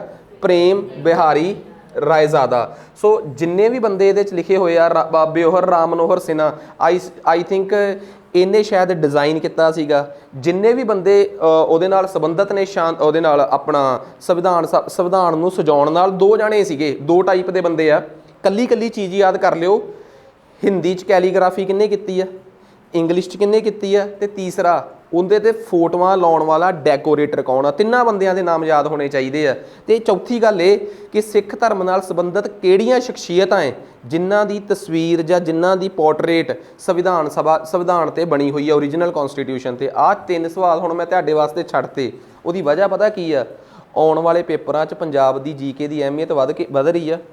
ਮੈਂ ਤਾਂ ਨਹੀਂ ਸੀਗਾ, ਤੁਸੀਂ ਬੱਚੇ ਹੀ ਸੀ ਜਿਹੜੇ ਕਹਿੰਦੇ ਸੀ ਕਿ ਪੰਜਾਬੀ ਪੰਜਾਬ 'ਚ ਪੇਪਰ ਦੇਣ ਤਾਂ ਸਵਾਦ ਵੀ ਉਦੋਂ ਹੀ ਆ ਜਦੋਂ ਪੰਜਾਬ ਬਾਰੇ ਜੀਕੇ ਵੱਧ ਆਵੇ। ਹੁਣ ਮੈਂ ਤੁਹਾਡੇ ਸਾਹਮਣੇ ਸਾਫ਼ ਦੱਸਦਾ ਕਿ ਜਦੋਂ ਤੁਸੀਂ 16 ਸਵਾਲ ਜਾਂ ਕਿੰਨੇ 16 ਸਵਾਲ ਆਉਂਦੇ 100 ਚੋਂ, ਜੇ 100 ਚੋਂ 16 ਸਵਾਲ ਆਉਂਦੇ ਆ ਤਾਂ ਤੁਸੀਂ ਹਿਸਾਬ ਲਾ ਕੇ ਦੇਖੋ 50,000 ਸਕੁਅਰ ਕਿਲੋਮੀਟਰ ਦੇ ਏਰੀਏ 'ਚੋਂ 16 ਸਵਾਲ ਕਿਵੇਂ ਲੱਭਣਗੇ। ਹੁਣ ਫਿਰ ਉਹ ਡੈਪਥ 'ਚ ਹੀ ਜਾਣਗੇ ਨਾ। ਸੋ ਜੇ ਉਹ ਡੈਪਥ 'ਚ ਜਾਣਗੇ ਤਾਂ ਇਸ ਦੇਖੋ ਇਹ ਨੋ ਡਾਊਟ ਹਰਿਆਣੇ ਦੇ ਵਿੱਚ 16 ਨਹੀਂ 25 ਸਵਾਲ ਹਰਿਆਣੇ ਨਾਲ ਸੰਬੰਧਿਤ ਆ ਤੇ ਪੰਜਾਬ ਦੇ ਵਿੱਚ ਜੇ 16 ਸਵਾਲ ਆਉਂਦੇ ਆ ਤਾਂ ਕੋਈ ਮਾੜੀ ਗੱਲ ਨਹੀਂ। ਪਰ ਪੰਜਾਬੀਆਂ ਨੂੰ ਹੁਣ ਇਹ ਸ਼ੋਰ ਹੋ ਜਾਣਾ ਚਾਹੀਦਾ ਹੈ ਕਿ ਤੁਸੀਂ ਪੰਜਾਬ ਜੀਕੇ 'ਚ ਆਪਣੀ ਰਿਸਰਚ ਨੂੰ ਹੋਰ ਡੂੰਘਾ ਕਰਦੇ ਜਾਓ। ਕੁਝ ਸਵਾਲ ਮੈਂ ਤੁਹਾਡੇ ਸਾਹਮਣੇ ਛੱਡਤੇ, ਉਹਨਾਂ ਦੇ ਜਵਾਬ ਤੁਸੀਂ ਲੱਭ ਕੇ ਲਿਆਉਣੇ ਆ। ਅੱਗੇ ਵਿਚ chapter of the protection of women from domestic act, ਇਹ ਛੱਡ ਦਿਓ, ਇਹ ਤਾਂ ਕੁਐਸਚਨ ਹੀ ਗਲਤ ਪੈ ਗਿਆ। Choose the incorrect statement. Supreme court made a wider interpretation of concerned articles in the Gopalan case. Supreme Court took a narrow approach of concerned article in Menka case. Both the cases are concerned with Article 21. Both the cases concerned with equality of opportunity in public employment. ਸਭ ਤੋਂ important ਗੱਲ ਹੁਣ ਸਮਝੋ, 2 ਕੇਸਾਂ ਦਾ ਨਾਮ ਆਇਆ, ਇਸੇ ਬਹਾਨੇ ਇੱਕ ਸਵਾਲ ਪਾ ਰਿਹਾ ਮੈਂ ਜਿਹਦੇ 'ਚ ਇੱਕ ਸਵਾਲ ਪਾਇਆ ਜਿਹਦੇ 'ਚ ਮੈਂ ਕੇਸ ਰਿਵਾਈਜ਼ ਕਰਾ ਦਾਂ। ਭਾਰਤ ਦੇ ਵਿੱਚ ਲੋਕਾਂ ਦੀ ਆਜ਼ਾਦੀ ਨਾਲ ਸੰਬੰਧਿਤ ਆਰਟੀਕਲ ਆ ਆਰਟੀਕਲ 21, ਮੰਨਦੇ ਹੋ ਗੱਲ? ਆਰਟੀਕਲ 21 ਡੀਲਸ ਵਿਦ ਫਰੀडम ਔਰ life, right to life and personal liberty. ਆਹ ਸ਼ਬਦ ਬਹੁਤ ਇੰਪੋਰਟੈਂਟ ਆ, ਸਿਵਲ ਲਿਬਰਟੀ ਨਹੀਂਗਾ, ਉੱਥੇ ਨਿੱਜੀ ਆਜ਼ਾਦੀ ਦੀ ਗੱਲ ਆ। ਆਰਟੀਕਲ 21 ਤੁਹਾਡੀ ਨਿੱਜੀ ਆਜ਼ਾਦੀ ਤੇ ਤੁਹਾਡੀ ਜ਼ਿੰਦਗੀ ਦੀ ਸੁਰੱਖਿਆ ਦੀ ਗੱਲ ਕਰਦਾ ਹੈ। ਪਹਿਲੀ ਗੱਲ ਸਮਝ ਆ ਗਈ? ਹੁਣ ਇਹਦਾ ਮਤਲਬ ਆਰਟੀਕਲ 21 ਨੂੰ ਲੈ ਕੇ ਤਾਂ ਕਲੀਅਰ ਆ। ਆਰਟੀਕਲ 21 ਨੂੰ ਲੈ ਕੇ ਸਭ ਤੋਂ ਪਹਿਲਾਂ ਜਦੋਂ ਦੇਸ਼ ਨਵਾਂ ਆਜ਼ਾਦ ਹੋਇਆ ਤਾਂ ਨਹਿਰੂ ਦੀ ਕਾਮਰੇਡਾਂ ਨਾਲ ਨਹੀਂ ਸੀ ਬਣਦੀ। ਇੱਕ ਕਾਮਰੇਡ ਚੱਕ ਲਿਆ ਜੇਲ੍ਹ 'ਚ ਉੱਥੋਂ ਕੇਰਲਾ ਤੋਂ, AK ਗੋਪਾਲਨ, ਠੀਕ ਆ, ਕਮਿਊਨਿਸਟ ਸੀਗੇ, बड़े जिद्दी टाइप के कॉमनिस्ट रहे हैं इस देश 1950 के दहाके च। अगले ने कोर्ट केस करता, सुप्रीम कोर्ट ने उस केस दे विच बड़ी नैरो एक्सप्लेनेशन दी। नैरो एक्सप्लेनेशन का मतलब होंदा तंग दिली नाल गल करनी। तंग दिली नाल गल करके सुप्रीम कोर्ट ने कहा कि तेनू चक्या ठीक ही चक्या, ठीक है, कहते तेनू बना एक लॉ के मुताबक चक्या है, पार्लीमेंट के बनाए हुए एक्ट के मुताबक तेनू चक्या है। वो कहता कि सर देखो दो गल्लां हुंदियां, जे किसी नूं सिर्फ सरकारी फरमान ते चक लिया जाए उन्होंने कहते हैं एग्जैक्टिव कार्यकारी फैसला, जिहड़ा सिर्फ प्रधानमंत्री आप करता है। जे संसद दे बनाए हुए किसी कानून नाल किसी नूं चकोगे उन्होंने कहते स्टैचूटरी लॉ, संसद द्वारा बनाया गया कानून। तीसरा हुंदा संविधान द्वारा कोई बनाई हुई किसी संस्था द्वारा चक्या जाए उन्होंने कहते कॉन्स्टिट्यूशनल तरीके नाल संविधानक तौर पर चक्या गया है। ਉਹ ਕਹਿੰਦਾ कोर्ट ने कहा कि जे ਤਾਂ ਤੈਨੂੰ सरकारी फैसले ਨਾਲ ਚੱਕਿਆ ਹੁੰਦਾ ਕਿਸੇ ਨਾਲ ਫਿਰ ਤਾਂ ਅਸੀਂ ਕਹਿੰਦੇ कि गलत ਆ यार, सरकार ने अपनी मनमर्जी की, ਤੈਨੂੰ ਤਾਂ पार्लीमेंट ਦੇ बनाए हुए एक्ट ਨਾਲ ਚੱਕਿਆ ਹੈ, ਉਹ ਤਾਂ ਕਦੇ गलत हो ही नहीं सकता। संसद 'ਚ एक्ट हमेशा कदों बनता है ਜਦੋਂ ਵਿਰੋਧੀ ਧਿਰ ਵੀ ਹੁੰਦੀ ਹੈ ਤੇ ਵਿਰੋਧੀ ਧਿਰ ਵੀ ਹਾਮੀ ਭਰਦੀ ਆ, ਤੈਨੂੰ ਤਾਂ ਇੱਕ ਬੈਲੈਂਸਡ ਸਟੈਚੂਟਰੀ ਲਾਅ ਨਾਲ ਚੱਕਿਆ ਹੈ। ਇਹ ਮਾੜੀ ਇੱਕ ਡਿਸੀਜਨ ਜਿਹੜਾ ਇਹ ਨੈਰੋ ਮਾਈਂਡਡ ਡਿਸੀਜਨ ਸੀਗਾ। ਮੇਨਕਾ ਗਾਂਧੀ ਕੇਸ 1978 'ਚ ਹੋਇਆ, ਉਹਦਾ ਪਾਸਪੋਰਟ ਸਰਕਾਰ ਨਹੀਂ ਸੀ ਦੇ ਰਹੀ। इंदिरा गांधी सुप्रीम कोर्ट चले गई तो AK गोपालन केस की रैफरेंस सरकार ने दी कि असी इनू एक कानून के तहत चक्या है। तो मेनका गांधी केस च सुप्रीम कोर्ट ने बड़ी वाइडर एक्सप्लेनेशन दी, कहते यदा मतलब तुसीं तां सिरे लाती, कल तुसीं कह दोगे कि फलाने बंदे नूं असीं पार्लीमेंटरी लॉ के अधीन चक्या, कानून के तहत चक्या है, कानून संसद द्वारा बनाए किसी कानून के तहत चक्या है। पर जे वो कानून ही आर्बिटरी होया, धक्केशाही वाला होया, फिर वो कहते पार्लीमेंट च तां विरोधी बैठे हुंदे आ। तो सुप्रीम कोर्ट ने कहा विरोधी उही ने जो कभी सत्ता च ने तो सत्ता वाले विरोध च ने। जे तुसीं दोवें मिल के लोकां ते तशद्दद करन दा मूड बना के कानून बनाउण ही लग पे, फिर असीं की करांगे? असीं ये नहीं देखांगे कि कानून एग्जैक्टिव आ कि स्टैचूटरी आ, भाव कि वो सरकार दा बनाया होया है कि वो संसद दा बनाया होया है। असीं सिर्फ इक्को चीज़ देखांगे कि वो कानून आर्बिटरी है कि नहीं। आर्बिटरी का मतलब होंदा धक्केशाही वाला। सो उत्थे सुप्रीम कोर्ट ने वाइडर एक्सप्लेनेशन दे के कहा कि इहदा जिहड़ा भी पासपोर्ट आ मोड़ो इनू, एक गलत कानून के तहत चक्या है, फिर वो बाहर घूमन गई। सो कहानी समझ आ गई। दोवें केस राइट टू लाइफ नाल संबंधित आ। AK गोपालन का केस 1951 50-51 का केस आ, उस सुप्रीम कोर्ट तंग दिल सीगी फैसले के मामले च। ते जिहड़ा दूसरा केस आ किहड़ा दस्सिया मैं हुण अपना मेनका गांधी वाला, वो उन्हें बहुत वाइडर एक्सप्लेनेशन दी है। सो आ दो केस जोड़े आर्टिकल 21 नाल संबंधित रट्टा मार लियो, मोस्ट इंपॉर्टेंट केस ने। सो आ गल ये आनी सी, आ गल ये आनी सी, पर आंसर सी सही है क्योंकि दोवें केसां का संबंध आर्टिकल 21 नाल आ जाओ। कहते भारत के किहड़े संविधान दे विच कहा कि आर्मड फोर्सिस जिहड़े आ उन्हां दे अधिकार सीमित किए जा सकते हैं। 33 34 के 35 33 34 आर्टिकल की कहता है? 34 आर्टिकल कहता है कि जिथे मार्शल लॉ या आर्मी लॉ या कोई भी पुलिस कानून लग गया उत्थे लोगों दी ताकतां, उत्थे फंडामेंटल राइट्स खोए जा सकते हैं। आर्टिकल 35 कहता है कि बुनियादी अधिकार फंडामेंटल राइट्स नाल संबंधित कानून सिर्फ तो सिर्फ संसद बना सकती है। सो मैं आर्टिकल 33 की भी एक्सप्लेनेशन देती तो 34 35 भी तुसीं फस सकते हो, मैं वो भी देती। आर्टिकल 32 भी दस दिना कि ਜਿਹੜੀਆਂ मतलब कि ਤੁਸੀਂ फंडामेंटल राइट्स खोए जाने की सूरत ਦੇ ਵਿੱਚ ਸਿੱਧੀ ਕਿੱਥੇ ਜਾ ਸਕਦੇ ਹੋ? Supreme court. उस तो पहला हाई कोर्ट जिन्होंने आप कह दें कॉन्स्टिट्यूशनल रैमेडीज़, संविधानक उपचारां दे खातर तुसी सीधा कोर्ट जा सकते हो। तो वह भी टॉप दियां 2 कोर्ट्स दे विच उत्थे तुसी फंडामेंटल राइट्स नाल संबंधित 5 तरह दियां रिट ने, ठीक आ। उन्हां बारे आपां हजे पढ़न की कोई लोड़ ही नहीं। आ दसो, क्लीयर हो गया। 14वां सवाल आ गया डबल जियोपार्डी। डबल जियोपार्डी का संबंध दसो किहड़े आर्टिकल नाल? 20 नाल। ये तो क्वेश्चन च ही लिखिया। 3 चीज़ों का संबंध आ। No ex post facto law, किसी बंदे ते भी जिस दिन वो बंदा अरेस्ट होया है उस तो बाद किसी भी एक्ट नूं तुसी क्राइम बना के उस बंदे नूं पुरानी डेट तो नहीं चक सकते। सिविल कानून बैक डेट तो लागू हो सकते हैं, पर कोई क्रिमीनल लॉ फौजदारी कानून बैक डेट तो लागू करके किसी बंदे नूं बैक डेट चो अरेस्ट नहीं पा सकते तुसीं। ये गल मैं नहीं कह रहा, ये आर्टिकल 20 का 1 कह रहा है, no ex post facto law. दूजा, किसी बंदे नूं भी एक केस की 2 बार क्रिमीनल केस च सज़ा नहीं हो सकती, नो डबल जियोपार्डी। तीसरा, नो सैल्फ इंक्रिमिनेशन, किसी बंदे नूं भी अपने द्वारा किए गए किसी क्राइम च तुसीं गवाह के तौर पर पेश नहीं कर सकते। ਇਹਦਾ ਕੀ मतलब निकल के आया कि किसी बंदे नूं एक जां एक तो वध वार सज़ा नहीं दी जा सकती। आंसर ए आ दसो जी, गल क्लीयर आ, किसी को कोई डाउट होनी नहीं चाहिए। नैक्सट उस तो बाद आ गया BR अंबेडकर ने किहड़े आर्टिकल नूं संविधान की आत्मा ते दिल कहा सी? 32 कॉन्स्टिट्यूशनल रैमेडी, संविधानक उपचार नूं। संविधानक उपचार नूं इस करके क्योंकि ये सब तो खतरनाक राइट आ साडा, क्योंकि जे बाकी राइट साडे खोए जाण, यही आ जिहदे तहत तुसीं अदालत च जाके अपने हक मंग सकते हो। So article 32। नैक्सट उस तो बाद राइट टू प्राइवेसी, निजता का अधिकार। तुसीं एक गल दसोगे कि तुहानूं पता कि तुहाडे कोल राइट टू प्राइवेसी हैगा? Yes, we have right to privacy. किन्ने किहड़ा आर्टिकल? हाँ जी 21 ते हैगा right to life and personal liberty. ਉਹਦੀ ਅੱਗੇ ਐਕਸਪਲੇਨੇਸ਼ਨ ਦੇ ਵਿੱਚ ਸੁਪਰੀਮ ਕੋਰਟ ਨੇ ਵੱਖ-ਵੱਖ ਫੈਸਲਿਆਂ ਦੇ ਵਿੱਚ ਸੁਪਰੀਮ ਕੋਰਟ ਨੇ ਮੇਨਕਾ ਗਾਂਧੀ ਕੇਸ 'ਚ 1978 'ਚ ਕੀ ਕਿਹਾ ਸੀ ਕਿ right to go abroad comes under right to personal Liberty.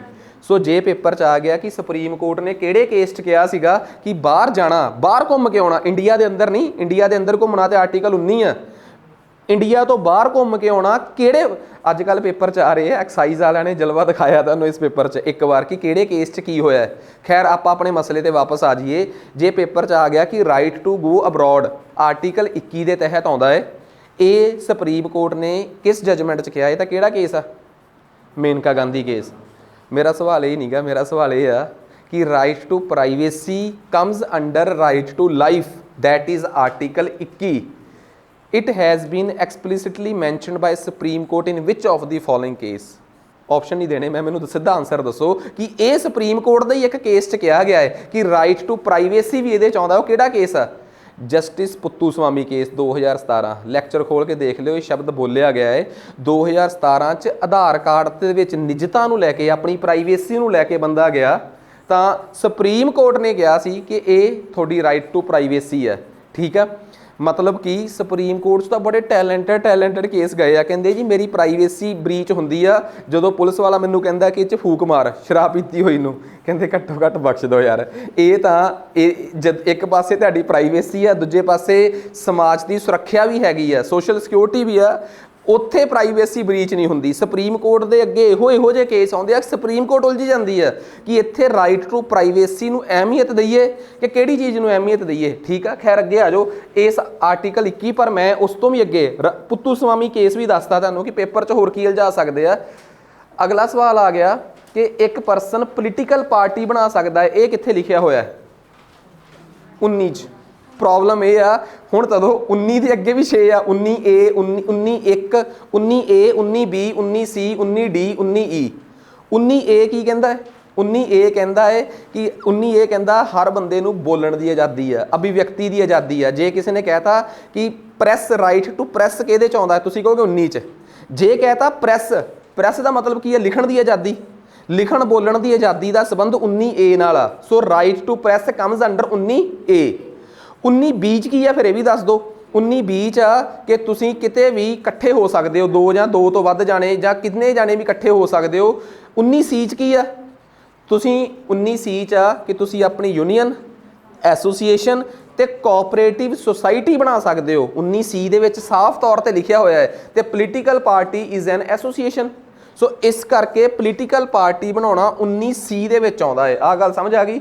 ਇਹਦਾ मतलब हुण थोड़ा जिहा ध्यान नाल अगली बार जो पढ़ के आओगे 19A 19 मैं नहीं कहता बॉडी डिटेल च घट्टो घट्ट 19A दे अगे लिख लिया करो अपने नोट्स चों शॉर्ट नोट्स किवें बनाई दे आ। हुण समझ आ गई ना? क्योंकि टैसट दे की पता लगदा कि टैसट पाउण वाला किन्नी बरीकी तक जा सकदा, बस उन्नी क बरीकी तक। ते याद रखियो बिल्कुल वन लाइनर क्वेश्चन आ। कहते सवाल ही रिपीट हो गया कि इहो वो किहड़ा केस सीगा जिस सुप्रीम कोर्ट ने बड़ी नैरो इंटरप्रटेशन दी सी, बड़ी तंग दिली नाल व्याख्या की सी आर्टिकल 21 की। वो किहड़ा केस आ? गोपालन केस, जदों उहनूं चक्किया सीगा 1950 दे विच। ते किहड़े केस च उसे आर्टिकल 21 की बहुत ब्रॉडर एक्सप्लेनेशन सी? मेनका गांधी केस जदों उहदा बाहर जाण वास्ते पासपोर्ट छडवाया सीगा कोर्ट ने सरकार तो। सो इहदे च आंसर की आ गया? गोपालन केस आ गया जी। 19वां question, which is not available against legislative bodies. किहड़ी चीज़ आ जिहड़ी किसी भी लैजिसलेटिव बॉडी के अगेंस्ट किहड़ी रिट नहीं जाती? आई थिंक दोवें रिटां नहीं हैगियां, ना प्रोहीबिशन आ ते ना सैरीटीरियो आ। ਮੋਸਟਲੀ ਦੇਖੋ ਹੁਣ ਕੋਈ ਮੈਨੂੰ ਕਹਦੇ ਸਰ ਇਹ ਡਿਟੇਲ ਚ ਦੱਸੋ, ਯਾਦ ਆ ਜਦੋਂ ਨਿਚਲੀਆਂ ਅਦਾਲਤਾਂ ਆਪਣੇ ਦਾਇਰੇ ਚੋਂ ਬਾਹਰ ਜਾ ਕੇ ਕੇਸ ਦੀ ਸੁਣਵਾਈ ਕਰਨ ਦੀ ਕੋਸ਼ਿਸ਼ ਕਰਨ ਤੇ ਉੱਪਰਲੀ ਅਦਾਲਤ ਨੂੰ ਪਤਾ ਲੱਗ ਜੇ ਕਿ ਗੜਬੜ ਹੋ ਗਈ ਆ, ਤਾਂ ਉਹ ਪਹਿਲਾਂ ਹੀ ਰੋਕ ਦੇ ਤਾਂ ਪ੍ਰੋਹੀਬਿਸ਼ਨ, ਕੇਸ ਦਾ ਫੈਸਲਾ ਆ ਜੇ ਤੇ ਫਿਰ ਰੋਕਣ ਤੇ ਦੈਟ ਇਜ਼ ਸੈਰੀਟੀਰੀਓ। ਇੱਕ ਗੱਲ ਤਾਂ ਸਮਝ ਲਾ ਗਈ ਕਿ ਮੋਸਟਲੀ ਇਹ ਦੋਵੇਂ ਰਿਟਾਂ ਜੁਡੀਸ਼ੀਅਲ ਬਾਡੀਜ਼ ਦੇ ਖਿਲਾਫ ਪੈਂਦੀਆਂ, ਨਾ ਕਿ ਲੈਜਿਸਲੇਟਿਵ। ਸੁਪਰੀਮ ਕੋਰਟ ਆਪਣੇ ਇੱਕ ਫੈਸਲੇ 'ਚ ਕਹਿ ਚੁੱਕੀ ਆ ਕਿ ਸੈਰੀਟੀਰੀਓ ਕਿਸੇ ਐਡਮਿਨਿਸਟ੍ਰੇਟਿਵ ਬਾਡੀ ਦੇ ਖਿਲਾਫ ਵੀ ਪਾਈ ਜਾ ਸਕਦੀ ਆ ਜੇ ਕਿਸੇ ਐਡਮਿਨਿਸਟ੍ਰੇਸ਼ਨ ਦੇ ਐਸਡੀਐਮ ਸਾਹਿਬ ਨੇ ਜਾਂ ਏਡੀਸੀ ਸਾਹਿਬ ਨੇ ਕੋਈ ਗਲਤ ਫੈਸਲਾ ਦੇਤਾ, ਉੱਥੇ ਵੀ ਸੈਰੀਟੀਰੀਓ ਪਾ ਕੇ ਉਹਨਾਂ ਦੇ ਫੈਸਲੇ ਨੂੰ ਰੱਦ ਕੀਤਾ ਜਾ ਸਕਦਾ ਹੈ।